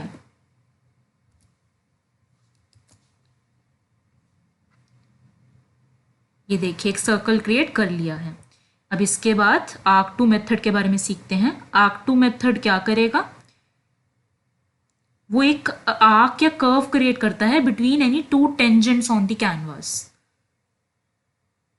सो एक स्टार्टिंग पॉइंट क्रिएट करेंगे, बिगिन पाथ के path ctx dot move to specify करा, और इसके अंदर x और y वैल्यू दे दी, और अब लाइन टू मेथड का यूज़ करेंगे एक हॉरिजॉन्टल लाइन क्रिएट करने के लिए। हमने यहाँ पर x कोऑर्डिनेट को वैल्यू दे दी 100 एंड y को दे दी 20। इसके बाद आर्क टू स्पेसिफाई करा, और इसके अंदर क्या होगा, x कोऑर्डिनेट आएगा पहले टेंजेंट का, फिर y कोऑर्डिनेट आएगा फर्स्ट टेंजेंट का, फिर x कोऑर्डिनेट सेकंड टेंजेंट का, फिर y कोऑर्डिनेट सेकंड टेंजेंट का, और फिर आएगा रेडियस ऑफ द आर्क। मैंने आपको वो सीक्वेंस बता दिया। यहाँ पर 150 दी वैल्यू,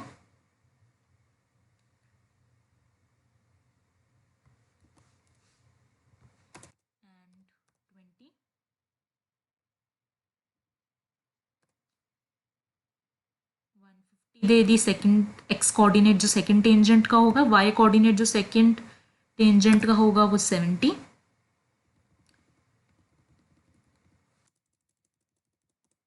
एंड रेडियस को स्पेसिफाई कर दिया 250।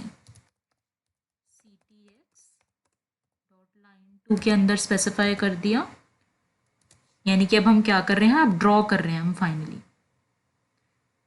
यानी कि वर्टिकल लाइन बना रहे हैं। ये थी हमारी हॉरिजॉन्टल लाइन 100,20 जहाँ पर हमने दिया था,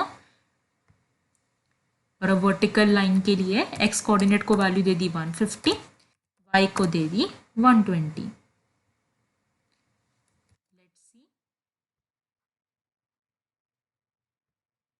ये देखिए आपको दिख रहा होगा ना, यहाँ पर ये दो टेंजेंट्स है और एक ये कर्व क्रिएट हो गया है, और ये किसकी वजह से हुआ है, ये आर्क टू मेथड की वजह से ही हुआ है। Now the last method which we will study वो है point and path method।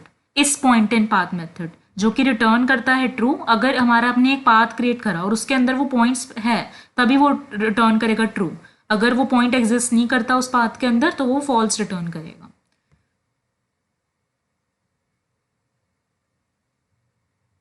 सो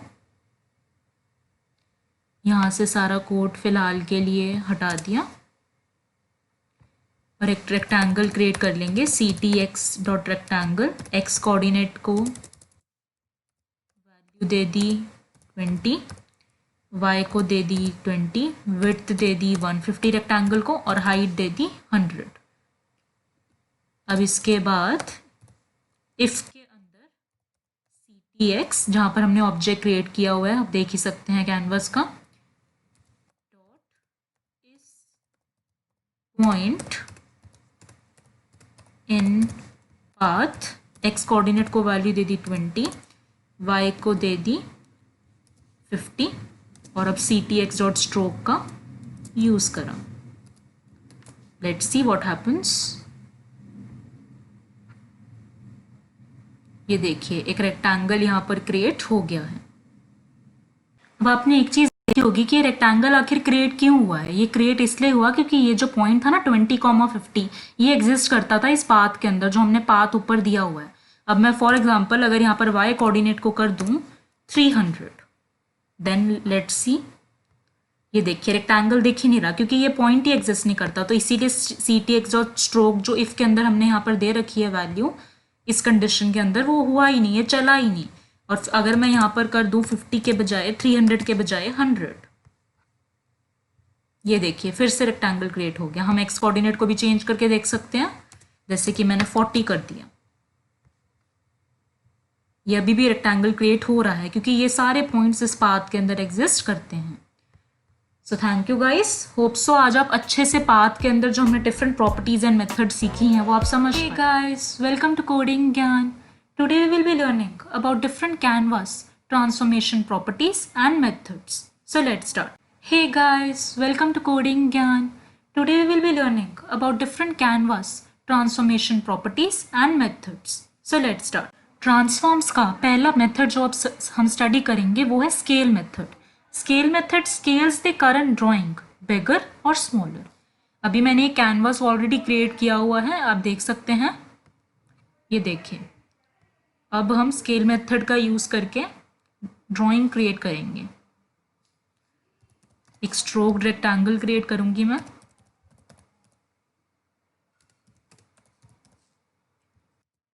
जो एक्स और वाई कोऑर्डिनेट्स हैं उनको वैल्यू दे दी 5 एंड 5 और विड्थ और हाइट दे दी रेक्टेंगल को 25 एंड 15। अब स्केल मेथड का यूज करा। ये दो पैरामीटर्स लेता है, एक होती है स्केल विड्थ जो कि width of the current drawing को स्केल करती है, और जो स्केल हाइट होती है वो स्केल करती है height of the current drawing. जैसे कि अगर आप स्केल मेथड के अंदर वैल्यू दे, यहाँ पैरामीटर्स दे रहे हो 2,2, तो ड्राइंग्स जो होंगी ना, जो भी हम ड्राइंग क्रिएट करेंगे वो पोजिशनड होगी twice as far from the left and the top of the canvas. यानी कि ये हो गया टॉप ऑफ द कैनवस और ये क्या हो गया हमारा लेफ्ट ऑफ द कैनवस उससे।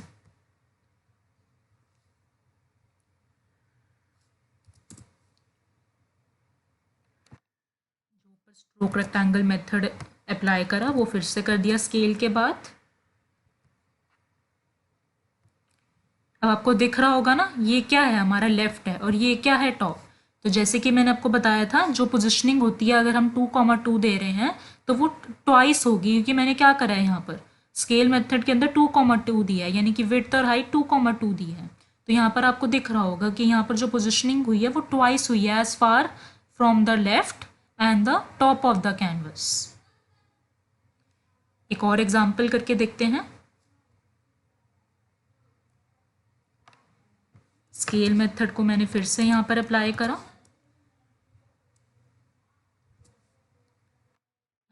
स्ट्रोक रेक्टेंगल मेथड को भी।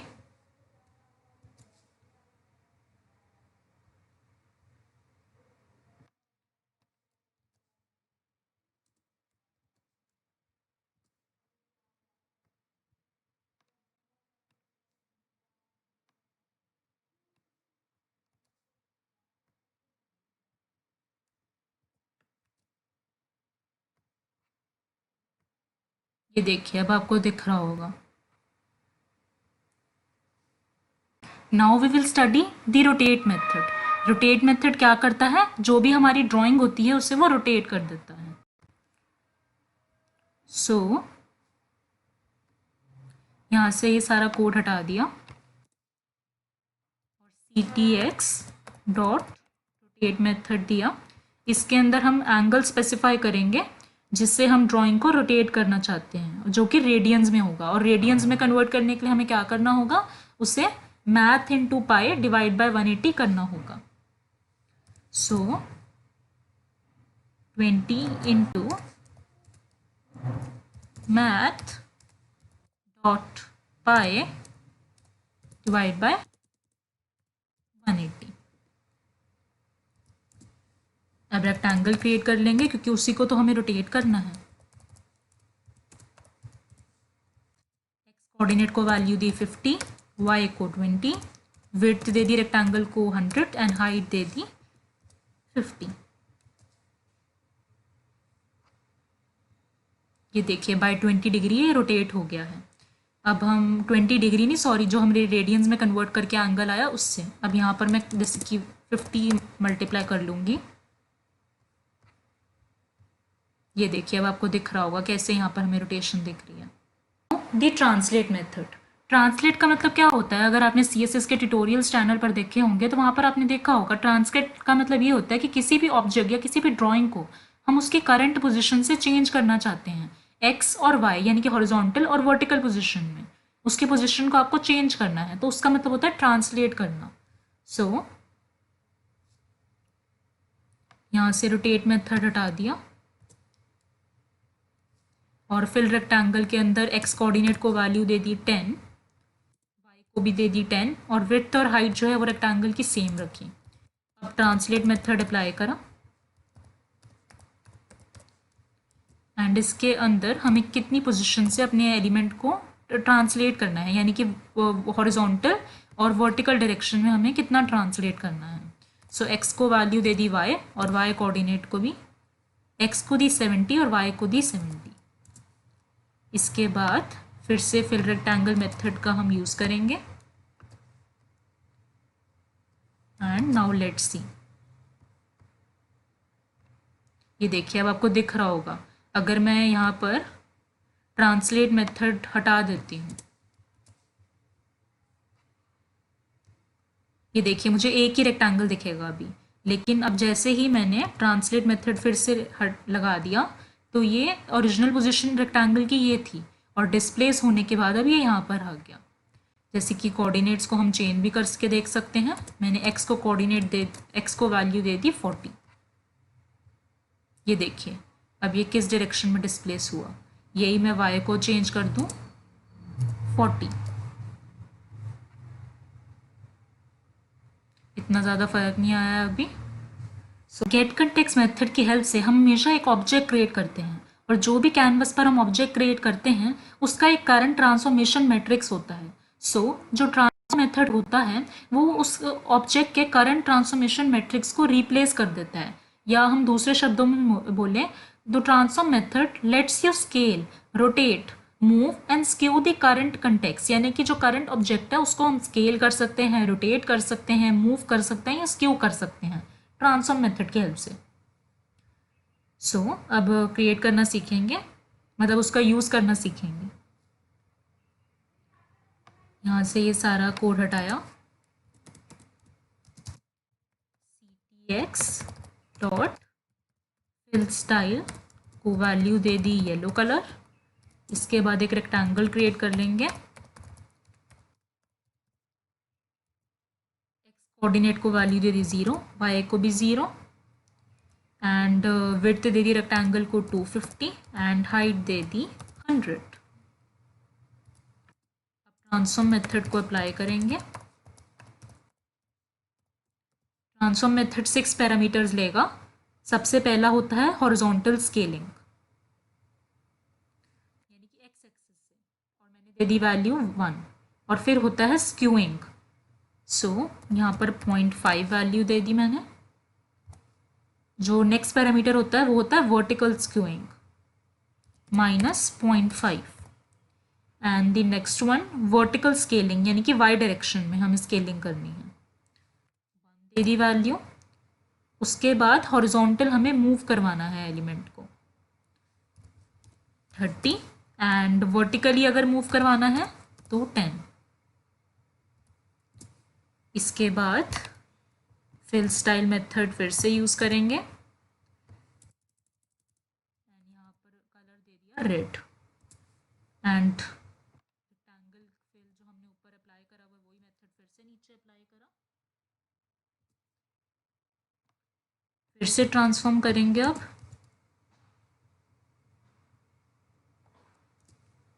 एंड फिल स्टाइल और फिल रेक्टेंगल का फिर से यूज़। बस अब कलर को चेंज कर दिया to blue. Let's see the changes.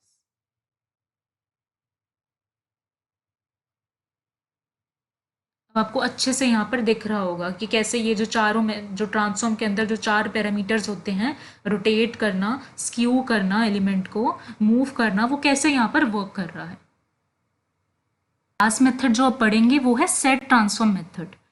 मैंने आपको पहले भी बताया था कि हर एक ऑब्जेक्ट का जो भी कैनवस पर होता है उसका एक करंट ट्रांसफॉर्मेशन मैट्रिक्स होता है। सेट ट्रांसफॉर्म मेथड क्या करेगा, वो रीसेट कर देगा इस करंट ट्रांसफॉर्मेशन मैट्रिक्स को टू द आइडेंटिटी मैट्रिक्स। अभी जब इम्प्लीमेंट करके देखेंगे तो ज़्यादा अच्छे से आपको समझ में आएगा। पैरामीटर्स सेट ट्रांसफॉर्म मेथड भी वही लेता है जो ट्रांसफॉर्म मेथड लेता था, जैसे कि horizontal scaling, horizontal skewing, vertical scaling, horizontal moving और वर्टिकल मूविंग। अब हमें क्या चेंजेस करने होंगे? पहले मैंने जो फिल स्टाइल येलो दे रखा है वही रहेगा, फिल रेक्टेंगल के अंदर भी वही वैल्यूज़ रहेंगी, बस यहाँ पर अब ट्रांसफॉर्म के बजाय आ जाएगा सेट ट्रांसफॉर्म। पैरामीटर्स जैसे कि पहले बताए थे वो भी वही रहेंगे कि जो यहाँ पर 1 को वैल्यू दे रखी है वो है हॉरिजॉन्टल स्केलिंग, 0.55 जो है वो है हॉरिजॉन्टल स्क्यूइंग, -0.5 जो है वो है वर्टिकल स्क्यूइंग, 1 जो है वो है वर्टिकल स्केलिंग, 30 जो है वो है हॉरिजॉन्टल मूविंग और वर्टिकल मूविंग जो है वो है 10। यहाँ पर फिल स्टाइल को जो वैल्यू दे रखी है रेड वो भी ये रहेगी, फिल रेक्टेंगल के अंदर जो पैरामीटर्स दे रखे हैं वो भी वही रहेंगे। बस यहाँ पर भी अब फिर से क्या करा हमने, सेट ट्रांसफॉर्म अप्लाई कर देंगे।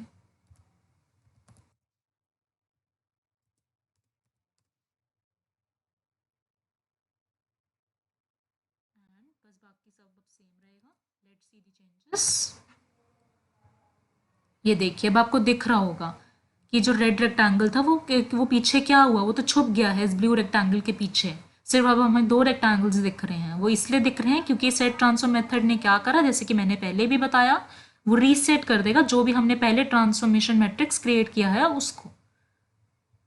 सो thank you guys, hope so आपको ये वीडियो अच्छी लगी और आप अच्छे से आज ट्रांसफॉर्म के अंदर डिफरेंट मेथड्स को सीख पाए।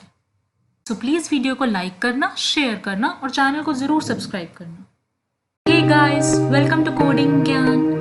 HTML कैनवास के अंदर आज हम टेक्स्ट से रिलेटेड कुछ प्रॉपर्टीज जैसे कि font, text align, text baseline और मेजर टेक्स्ट, इनके बारे में पढ़ेंगे।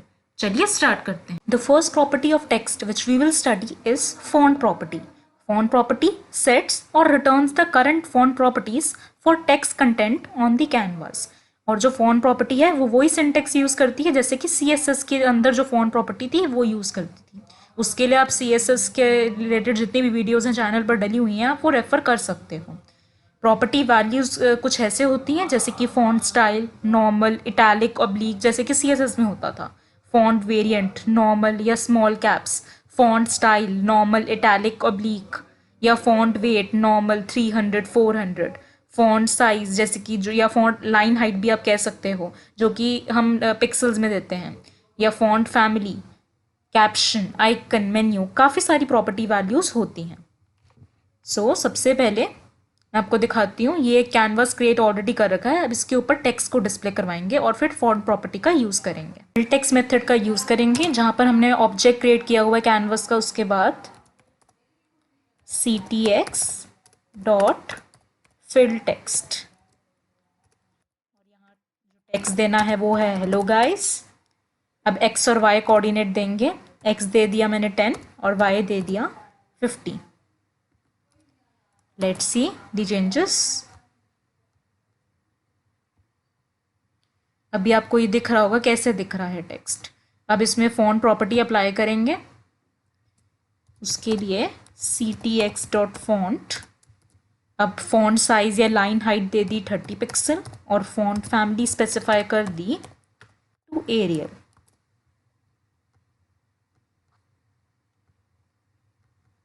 ये क्या, कोई चेंज क्यों नहीं आया?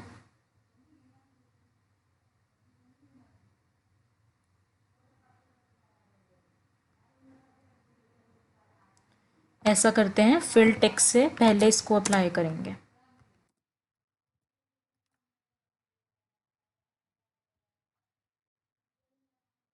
अब आपको दिख रहा होगा यहाँ पर फॉन्ट साइज भी इसका बढ़ चुका है। हमने 2 प्रॉपर्टी वैल्यूज़ यहाँ पर दिए, एक तो फॉन्ट फैमिली अब और फॉन्ट साइज या लाइन हाइट। अब फॉन्ट वेरिएंट यहाँ पर स्पेसिफाई करेंगे। मैंने स्पेसिफाई कर दिया small caps and now let's see. ये देखिए अब आपको फ़र्क नज़र आ रहा होगा। अब यही अगर मैं यहाँ पर सेट कर देती हूँ तो नॉर्मल, ये देखिए चेंज आ गया ना नज़र। सो ऐसे हम फॉन्ट प्रॉपर्टी का यूज़ कर सकते हैं। टेक्स्ट को प्रॉपर्टी, फॉन्ट प्रॉपर्टी देना तो हमने सीख लिया कैनवास पर अगर हमें इस टेक्स्ट की अलाइनमेंट को चेंज करना है, जैसे कि राइट में लेके जाना है, लेफ्ट में लेके जाना है या सेंटर में लेके जाना है, तो वो हम टेक्स्ट अलाइन प्रॉपर्टी की हेल्प से कर सकते हैं। और हमें ये बात ध्यान रखनी है, जो टेक्स्ट अलाइन प्रॉपर्टी होती है वो अलाइनमेंट को तो नो डाउट रिटर्न करेगी, but according to the anchor point. Anchor point का मतलब ये होता है कि जैसे कि जो नॉर्मली टेक्स्ट क्या करेगा, वो स्टार्ट करेगा इन द पोजीशन जो भी हमने स्पेसिफाई करी है। जैसे कि हमने यहाँ पर क्या करा था, एक्स और वाई कोऑर्डिनेट्स दिए थे ना, उसी की हेल्प से हमारा जो टेक्स्ट है वो यहाँ पर स्टार्ट हुआ। लेकिन अगर हमें इसको राइट में लेके जाना है या लेफ्ट में लेके जाना है, तो उसके लिए हमने एक पोजीशन फॉर एग्जांपल सेट कर दी 150। तो अगर पोजीशन हमने 150 सेट करी है और अब हम चाहते हैं कि हमारा जो टेक्स्ट है वो एंड में जाए, तो वो उस पोजीशन के रिस्पेक्ट में एंड में जाएगा ना। सो हमारी वो जो पोजीशन 150 है वो हो गया एंकर पॉइंट। अभी जब मैं करके बताऊंगी तो आपको ज़्यादा अच्छे से समझ में आएगा। उसके लिए एडिटर खोला और प्रॉपर्टी वैल्यूज जो हम देंगे वो होती हैं जैसे कि स्टार्ट, एंड, सेंटर, लेफ्ट और राइट। यहां से फिलहाल के लिए ये सब हटा दिया। एक लाइन क्रिएट करेंगे सबसे पहले तो, ctx dot stroke style. Red colour की लाइन क्रिएट करनी है, सो यहाँ पर रेड कलर दे दिया। अब स्टार्टिंग पॉइंट स्पेसिफाई कर देंगे लाइन का, ctx dot move to 150 and 20। अब ending point ctx dot line to, X coordinate को सेम रखा और वाई कोऑर्डिनेट को चेंज कर दिया टू 70। अब स्ट्रोक मेथड का यूज़ करा। तो ये तो आपको आता ही होगा सब, अगर आपने पुरानी वीडियोस कैनवास की चैनल पर देख रखी हैं तब। लेट्स सी, एक रेड कलर की जो है लाइन अब ड्रॉ हो चुकी है। अब टेक्स्ट लिखेंगे और उसके अलाइनमेंट को सेट करेंगे। फॉन्ट प्रॉपर्टी दी, फॉन्ट स्पेसिफाई कर दिया 15 पिक्सल और फॉन्ट फैमिली दे दी एरियल। अब डिफरेंट टेक्स्ट लाइन वैल्यूज देंगे। अगर राइट में हमें टेक्स्ट को लेके जाना है उसके लिए ctx डॉट टेक्स्ट अलाइन, अभी तो स्टार्ट ही देंगे हम, राइट में नहीं लेके जा रहे। डिफॉल्ट वैल्यू दी स्टार्ट। टेक्स्ट को ड्रॉ करने के लिए ctx डॉट फिल टेक्स्ट और यहाँ पर स्पेसिफाई कर दिया text align is equal to start. Coordinates दे दिए 150 एंड 60।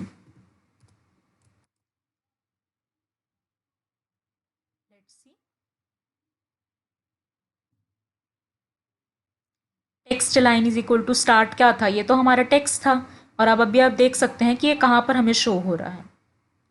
अब यही अगर मुझे इसकी अलाइनमेंट को चेंज करना है टू एंड, उसके लिए मैंने इसको कॉपी कर लिया, यहाँ पर पेस्ट कर दिया और अब स्टार्ट के बजाय कर दिया एंड। इसको भी कॉपी कर दिया,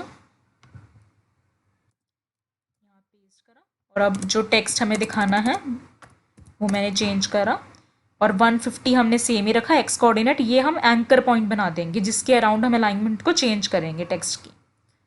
वाई कोऑर्डिनेट को सेट कर दिया टू 80। लेट्स सी, ये देखिए अब ये कहाँ पर आ चुका है टेक्स्ट हमारा। अब यही मुझे अगर इसको लेफ्ट में लेके जाना है,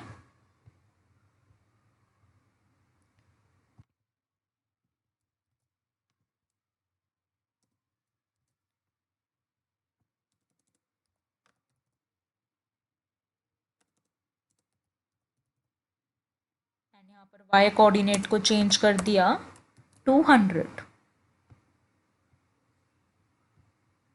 ये देखिए अब आपको दिख रहा होगा टेक्स्ट कैसे आ गया, उसकी अलाइनमेंट दिख रही होगी। अब अगर सेंटर में रखना है टेक्स्ट को,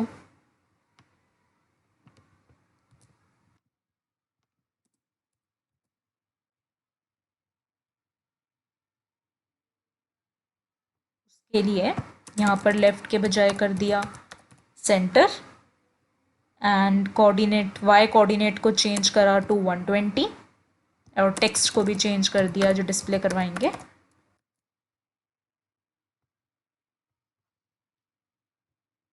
आ गया सेंटर में। अब यही अगर राइट में लेके जाना है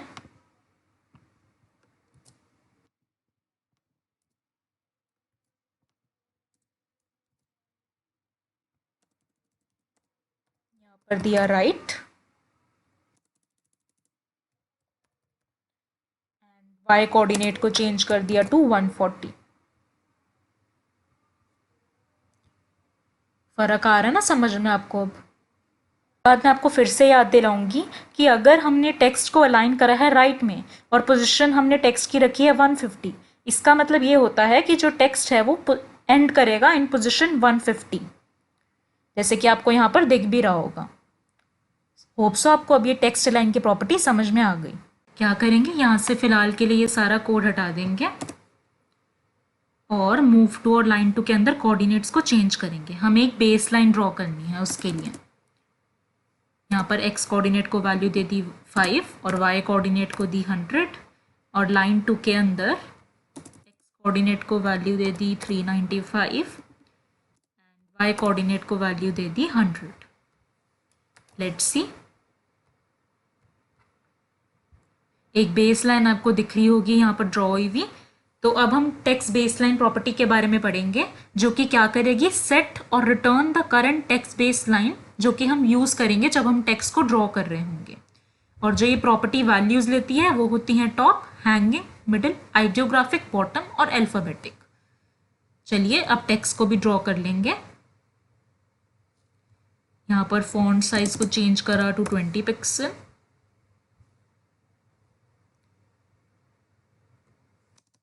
प्रॉपर्टी दी ctx डॉट टेक्स्ट बेसलाइन, हमें टॉप पर रखनी है। और अब हम क्या करेंगे, हर एक वर्ड को y कोऑर्डिनेट मतलब कि प्लेस करेंगे हर एक वर्ड को 100 वर्टिकल पोजीशन में with different text baseline values. ctx dot fill text, जो टेक्स्ट हमें डिस्प्ले करवाना है वो है टॉप, x कोऑर्डिनेट को वैल्यू दे दी 5 और y को दे दी 100। लेट्स सी, ये देखिए हमें ये टेक्स्ट अब कहाँ पर दिख रहा है। अब इसको कॉपी कर लिया और अब बेस लाइन से बॉटम में रखा। और हमें क्या करना है, y को तो हम 100 ही रखेंगे, बस x को चेंज कर दिया टू 50 और टेक्स्ट जो हमें डिस्प्ले करवाना है उसको रखा बॉटम। ये देखिए अब आपको डिफरेंस समझ में आ रहा होगा। और आप देख रहे होंगे कि जो y कोऑर्डिनेट जो हमने y की वैल्यू रखी है वो तो 100 ही रखी है।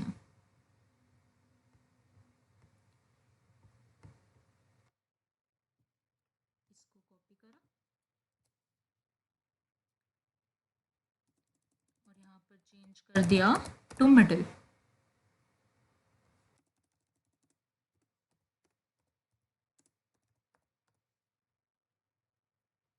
कोऑर्डिनेट को वैल्यू दे दी 120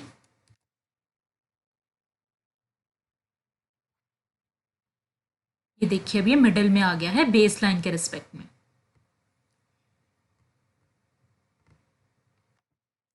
अब डिफॉल्ट वैल्यू जो कि बेस लाइन की होती है वो देते हैं अल्फाबेटिक। y x कोऑर्डिनेट को चेंज करा टू 190। ये देखिए अब ये कहाँ पर, लेकिन मैंने यहाँ टेक्स्ट को चेंज नहीं करा, ये बॉटम ही रखा। यहाँ कर देंगे अल्फाबेटिक।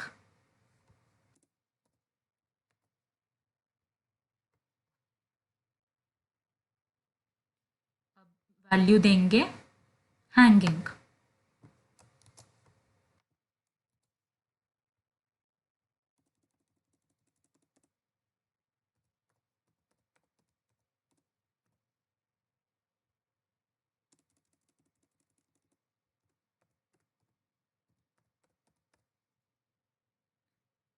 कोऑर्डिनेट को रखा 290। ये देखिए ये तो हमें दिख ही नहीं रहा ना अब टेक्स्ट। कैनवास की विड्थ को बढ़ा देते हैं टू 400 जिससे कि हमें वो टेक्स्ट दिखे जो अभी दिख नहीं रहा है। देख सकते हैं ना ये छुप गया है टेक्स्ट। ये देखिए हैंगिंग पोजीशन ये होती है the last property which we will study now is measure text. Measure text क्या करता है, एक ऑब्जेक्ट रिटर्न करता है जो कि जिसके अंदर विड्थ होती है स्पेसिफाइड टेक्स्ट की इन पिक्सल्स। सो उसके लिए ये सारा कोड हटा देते हैं।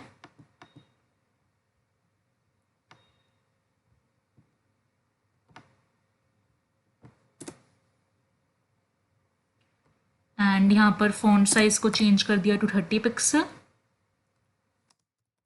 टेक्स्ट देंगे ctx.text। Hello guys, and fill text का यूज करेंगे ctx.fill। अब इसके अंदर स्पेसिफाई करा टेक्स्ट विड्थ और मेजर टेक्स्ट मेथड का यूज करेंगे। मेजर टेक्स्ट और इसके अंदर जो हमने ये मैंने यहाँ पर एक गलती करी है, ऊपर ctx.text नहीं आएगा, यहाँ पर एक वेरिएबल दे रहे हैं टेक्स्ट, उसके अंदर हमने हेलो गाइस को स्टोर करा है। अब क्योंकि इसकी विड्थ निकालनी है इसलिए यहाँ पर ये टेक्स्ट वेरिएबल दिया मेजर टेक्स्ट मेथड के अंदर और इसके साथ स्पेसिफाई कर दिया डॉट विड्थ और x और y कोऑर्डिनेट स्पेसिफाई कर दिए 10 और 50। अब फिर से हमने दिया फिल टेक्स्ट मेथड और इसके अंदर वही वेरिएबल पास करा ऊपर जिसके अंदर हमारा टेक्स्ट है, x और y कोऑर्डिनेट्स दे दिए।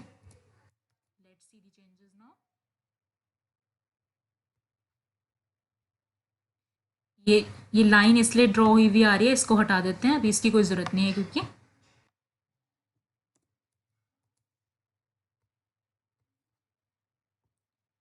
ये तो था टेक्स्ट हेलो गाइस जो कि डिस्प्ले हो गया क्योंकि हमने यहाँ पर फिल टेक्स्ट मेथड दिया था। और यहाँ पर अब क्या डिस्प्ले हो रहा है, ये है विड्थ टेक्स्ट की जो कि आपको दिख रही होगी 140.06835। So thank you guys. Hey guys, welcome to coding Gyan. The topic which we will study today in HTML canvas is pixel manipulation and compositing. These are some properties and methods. So let's start. अब हम सीखेंगे कि कैसे एक blank image data object create कर सकते हैं with the help of create image data method. और जो ये object हम create करते हैं इसके अंदर जो pixel values होती हैं वो transparent black होती हैं by default। और जो इमेज डाटा ऑब्जेक्ट के अंदर एवरी पिक्सल जो भी पिक्सल होता है उसके पास 4 पीसेस ऑफ इंफॉर्मेशन होती हैं, RGBA values red, green, blue and alpha. Red, green और जो ब्लू होता है उनकी रेंज होती है 0 to 255 एंड अल्फा के अंदर 0 का मतलब हो गया ट्रांसपेरेंट, 255 का मतलब फुल्ली विजिबल। ये सब तो आपको जो ये जनरल इन्फॉर्मेशन है आई होप सो पता ही होगी। एंड ट्रांसपेरेंट ब्लैक का मतलब तो यही हो गया, यानी कि रेड, ग्रीन, ब्लू और अल्फा के अंदर 0 वैल्यूज हैं। और जो ये कलर या अल्फा इन्फॉर्मेशन होती है वो एक एरे के अंदर होती है। और जो अगर एरे के अंदर हम बता ही रहे हैं कि अगर 4 पीसेस ऑफ इन्फॉर्मेशन है फॉर एवरी पिक्सल तो एरे का साइज क्या हुआ, 4 टाइम्स हो गया the size of the image data object. अभी जब मैं आपको अच्छे से करके बताऊंगी तो आपको समझ में आएगा। सो उसके लिए क्या करेंगे, ऑलरेडी ये कैनवास क्रिएट किया हुआ है जैसे कि आप देख सकते हैं यहाँ पर। अब एक इमेज डाटा ऑब्जेक्ट क्रिएट करते हैं, उसके लिए वेरिएबल दे दिया img data ctx dot create image data. अब इस इमेज डाटा को विड्थ और हाइट दे देंगे 100 एंड ये पिक्सल्स में है, हाइट दे दी 100। मैंने आपको बताया ही था कि जो भी कलर्ड इंफॉर्मेशन होती है RGBA वैल्यूज वो एक एरे में हेल्ड होती हैं। उसके लिए एरे क्रिएट कर लेंगे for I is equal to 0, I is less than image data dot length and I plus equal to 4 इसलिए क्या, क्योंकि 4 पीसेस ऑफ इंफॉर्मेशन होती है। अब आप सोच रहे होंगे कि ये इमेज डाटा डॉट लेंथ ये कहाँ से आया है। मैंने आपको पहले भी बताया था कि जो हम यहाँ पर एरे क्रिएट कर रहे हैं उसके अंदर 4 पीसेस ऑफ इंफॉर्मेशन होती है एवरी पिक्सल के लिए जो कि RGBA वैल्यूज होती हैं। सो उसके लिए एरे का साइज कैसे निकलेगा, वो 4 टाइम्स होगा इमेज डाटा के ऑब्जेक्ट के साइज के, है ना, 4 times the size of image data object. तो अगर आपको इस एरे का साइज निकालना है तो उसके लिए एक ईजियर वे ये होता है कि हम image data dot dot data dot length का यूज़ कर लें, या ऐसे भी आप कर सकते हो विड्थ इंटू हाइट इंटू 4, एक ही बात है। सो image data dot data I plus 0 is equal to 255। अब हम एक सिंटेक्स लिख रहे हैं जिसकी हेल्प से हम फर्स्ट पिक्सल को इमेज डाटा, जो हमारा इमेज डाटा ऑब्जेक्ट है उसके अंदर जो फर्स्ट पिक्सल है, अगर आपको उसको रेड बनाना है उसके लिए ये सिंटेक्स लिख रहे हैं। इसको कॉपी कर लिया, 4 टाइम्स करेंगे क्योंकि 4 पीसेस ऑफ इंफॉर्मेशन होती हैं। ग्रीन को रखा 0, ब्लू को भी रखा 0 एंड अल्फा को यहाँ वैल्यू दे दी 255। अब हमें कैनवास पर उस ऑब्जेक्ट को डिस्प्ले भी करवाना है ना। सो यहाँ एरे क्रिएट करने के बाद ctx dot put image data method का यूज़ करेंगे और इसके अंदर जो हमने ऊपर क्रिएट करा था इमेज डाटा ऑब्जेक्ट उसको यहाँ पर पास कर देंगे। इसके बाद कोऑर्डिनेट्स जो होंगे x और y इमेज डाटा के, उनको वैल्यूज़ दे देते हैं 10 and 10। नाउ लेट्स सी, यहाँ पर कोई चेंजेस नहीं आए हैं बिकॉज यहाँ पर सब हमने वैल्यूज़ आई इंक्रीमेंट जो कर रखा है वो 0 0 कर रखा है, जबकि यहाँ पर आएगा 2 और यहाँ पर आएगा 3, क्योंकि 4 पीसेस ऑफ इंफॉर्मेशन है ना। मैं फिर से रिपीट कर रही हूँ, RGBA, red green blue and alpha. ये देखिए अब आपको दिख रहा होगा एक रेड कलर का यहाँ पर बॉक्स क्रिएट हो गया है। अब यही हम सिंटेक्स यूज़ करेंगे अगर हमें सेकंड पिक्सल को ग्रीन बनाना है उसके लिए। सो यहाँ से क्या करना होगा, i प्लस 0 के अंदर वैल्यू यहाँ पर देनी होगी 0, यहाँ पर 255 एंड नाउ लेट्स सी। ये देखिए अब रेड कलर से ये ग्रीन कलर में हो गया। अगर आपको इस इमेज डाटा ऑब्जेक्ट की विड्थ और हाइट यानी कि जो 100 और 100 है इसको अगर रिटर्न करना है उसके लिए क्या करेंगे,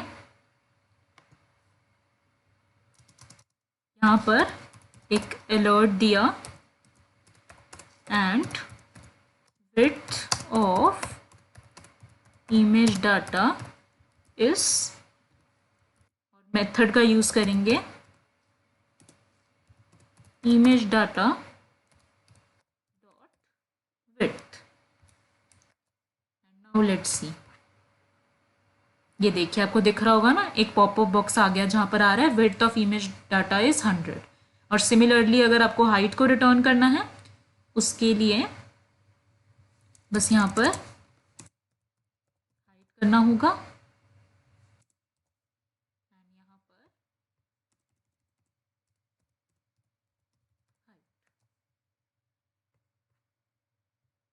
अब हाइट रिटर्न होगी। अब यहाँ से जो ये सारा कोड है उसे हटा देंगे, एक रेक्टेंगल क्रिएट करेंगे ctx डॉट फिल स्टाइल और यहाँ को वहाँ पर कलर दे दिया red and fill rectangle method का यूज़ करा और इसके अंदर जो अपर कॉर्नर्स हैं x और y उनको वैल्यू दे दी कोऑर्डिनेट्स को 10 and 10 एंड विड्थ और हाइट जो हम रेक्टेंगल की रखना चाहते हैं 50 and 50। लेट्स सी, अब एक रेक्टेंगल क्रिएट हो गया। इसी रेक्टेंगल को अगर हमें कॉपी करना है उसके लिए गेट इमेज डाटा मेथड का यूज़ करेंगे जो कि एक इमेज डाटा ऑब्जेक्ट को रिटर्न करता है। और वो इमेज डाटा ऑब्जेक्ट जो वो रिटर्न कर रहा है उसका क्या काम है, वो कॉपी करेगा जितना भी पिक्सल डाटा है इस स्पेसिफाई रेक्टेंगल के लिए, जितना भी पिक्सल डाटा है उसको। सो एक फंक्शन क्रिएट कर लेंगे कॉपी का,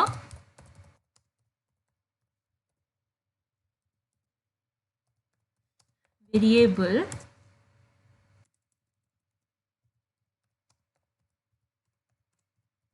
data ctx dot gate image data, और इसके अंदर क्या, जहाँ से हमें इस रेक्टेंगल के जो अपर कोऑर्डिनेट्स एक्स और वाई, जहाँ से हमें कॉपी करना स्टार्ट करना है इस रेक्टेंगल को, वो कोऑर्डिनेट्स देंगे यहाँ पर 10 एंड 10 एंड विड्थ और हाइट दे दी 50। अब इसके बाद हमें इस रेक्टेंगल को फिर से कॉपी करना है ना, यानी कि कैनवास पर प्लेस करना है। So put image data method का यूज करेंगे। यहाँ पर इमेज डाटा वेरिएबल जो ऊपर दे रखा है उसे पास करा एंड कोऑर्डिनेट्स दे दिए एक्स और वाई 10 एंड 70। अब एक बटन भी बनाएंगे ना, जिसके ऊपर क्लिक करके हम इस रेक्टेंगल को कॉपी करना चाहते हैं। स्क्रिप्ट टैग के बाहर एक बटन दे दिया, ऑन क्लिक, और इस फंक्शन को कॉल करा कॉपी, एंड बटन का नाम रख दिया कॉपी।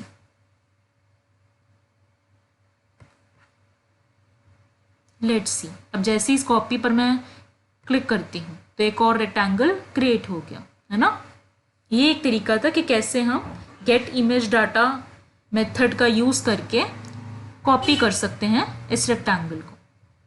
अब हम एक प्रॉपर्टी के बारे में पढ़ेंगे जो है ग्लोबल अल्फा प्रॉपर्टी, जो क्या करेगी, रिटर्न करती है अल्फा या transparency value of the drawing. यानी कि जैसे कि अगर एक ड्राइंग हमने क्रिएट करी रेक्टेंगल, तो इसकी अल्फा वैल्यू या ट्रांसपेरेंसी वैल्यू को अगर हमें रिटर्न करना है तो उसके लिए हम ग्लोबल अल्फा प्रॉपर्टी का यूज़ करते हैं। यहाँ से ये सारा कोड हटा देंगे फिलहाल के लिए।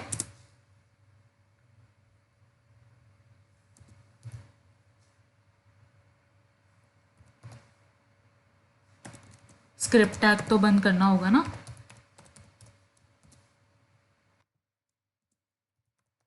ctx डॉट ग्लोबल अल्फा, और यहाँ पर ट्रांसपेरेंसी वैल्यू दे दी 0.2। इसके बाद एक ब्लू कलर का रेक्टेंगल क्रिएट करेंगे। यहाँ पर रेड के बजाय सेट कर दिया कलर टू ब्लू, और ऐसा करते हैं यहाँ पर वैल्यूज़ को भी चेंज करेंगे। एक्स कोऑर्डिनेट को वैल्यू दे दी 20, वाई को 20, विड्थ और हाइट सेट कर दी टू 75, एंड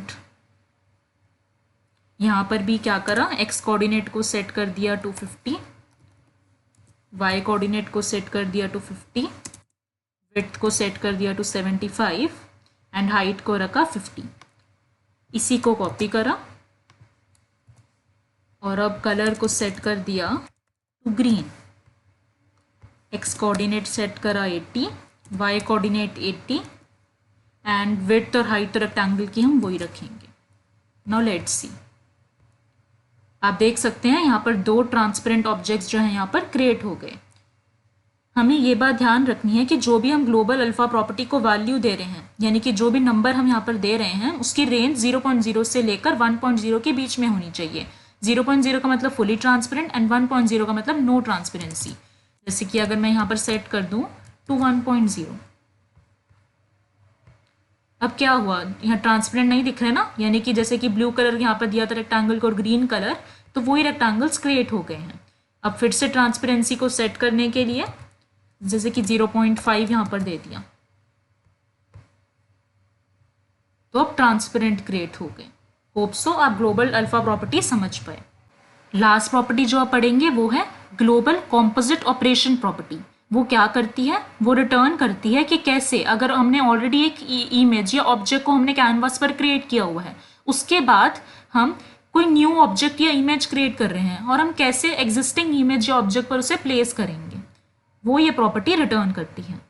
उसके लिए और जो वैल्यूज़ वो लेती है वो होती हैं जैसे कि सोर्स ओवर, डेस्टिनेशन ओवर, और भी काफ़ी होती हैं, अभी मैं आपको करके बताऊंगी तो समझ में आएगा। सोर्स इमेज का मतलब ये होता है कि जो ड्राइंग्स हमें अभी कैनवास पर प्लेस करनी है, और डेस्टिनेशन का इमेज का मतलब होता है जो इमेजेस ऑलरेडी कैनवास पर प्लेस्ड हैं।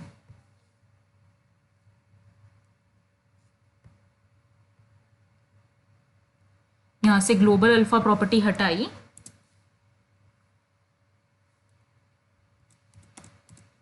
एंड जहाँ पर ये फिल स्टाइल को वैल्यू दे रखी है ब्लू, इसके बाद ग्लोबल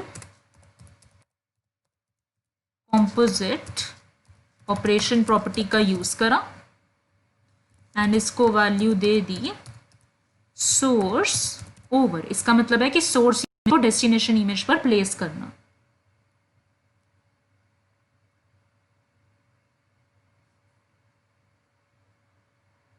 अब यहां पर कलर को चेंज करा टू रेड, यहाँ कोऑर्डिनेट्स को चेंज कर दिया, एक्स कोऑर्डिनेट को वैल्यू दे दी 150, वाई को दे दी 20, विड्थ और हाइट तो रेक्टेंगल की वही रखी। इसके बाद फिर से फिल स्टाइल का यूज करा एंड कलर को चेंज कर दिया to blue and again global composite operation property का यूज करा। और अब हमें क्या करना है, डेस्टिनेशन इमेज यानी कि जो इमेज ऑलरेडी प्लेस्ड है उसे सोर्स इमेज पर प्लेस करना है। ध्यान से यूज करना है आपको सोर्स ओवर और डेस्टिनेशन ओवर को।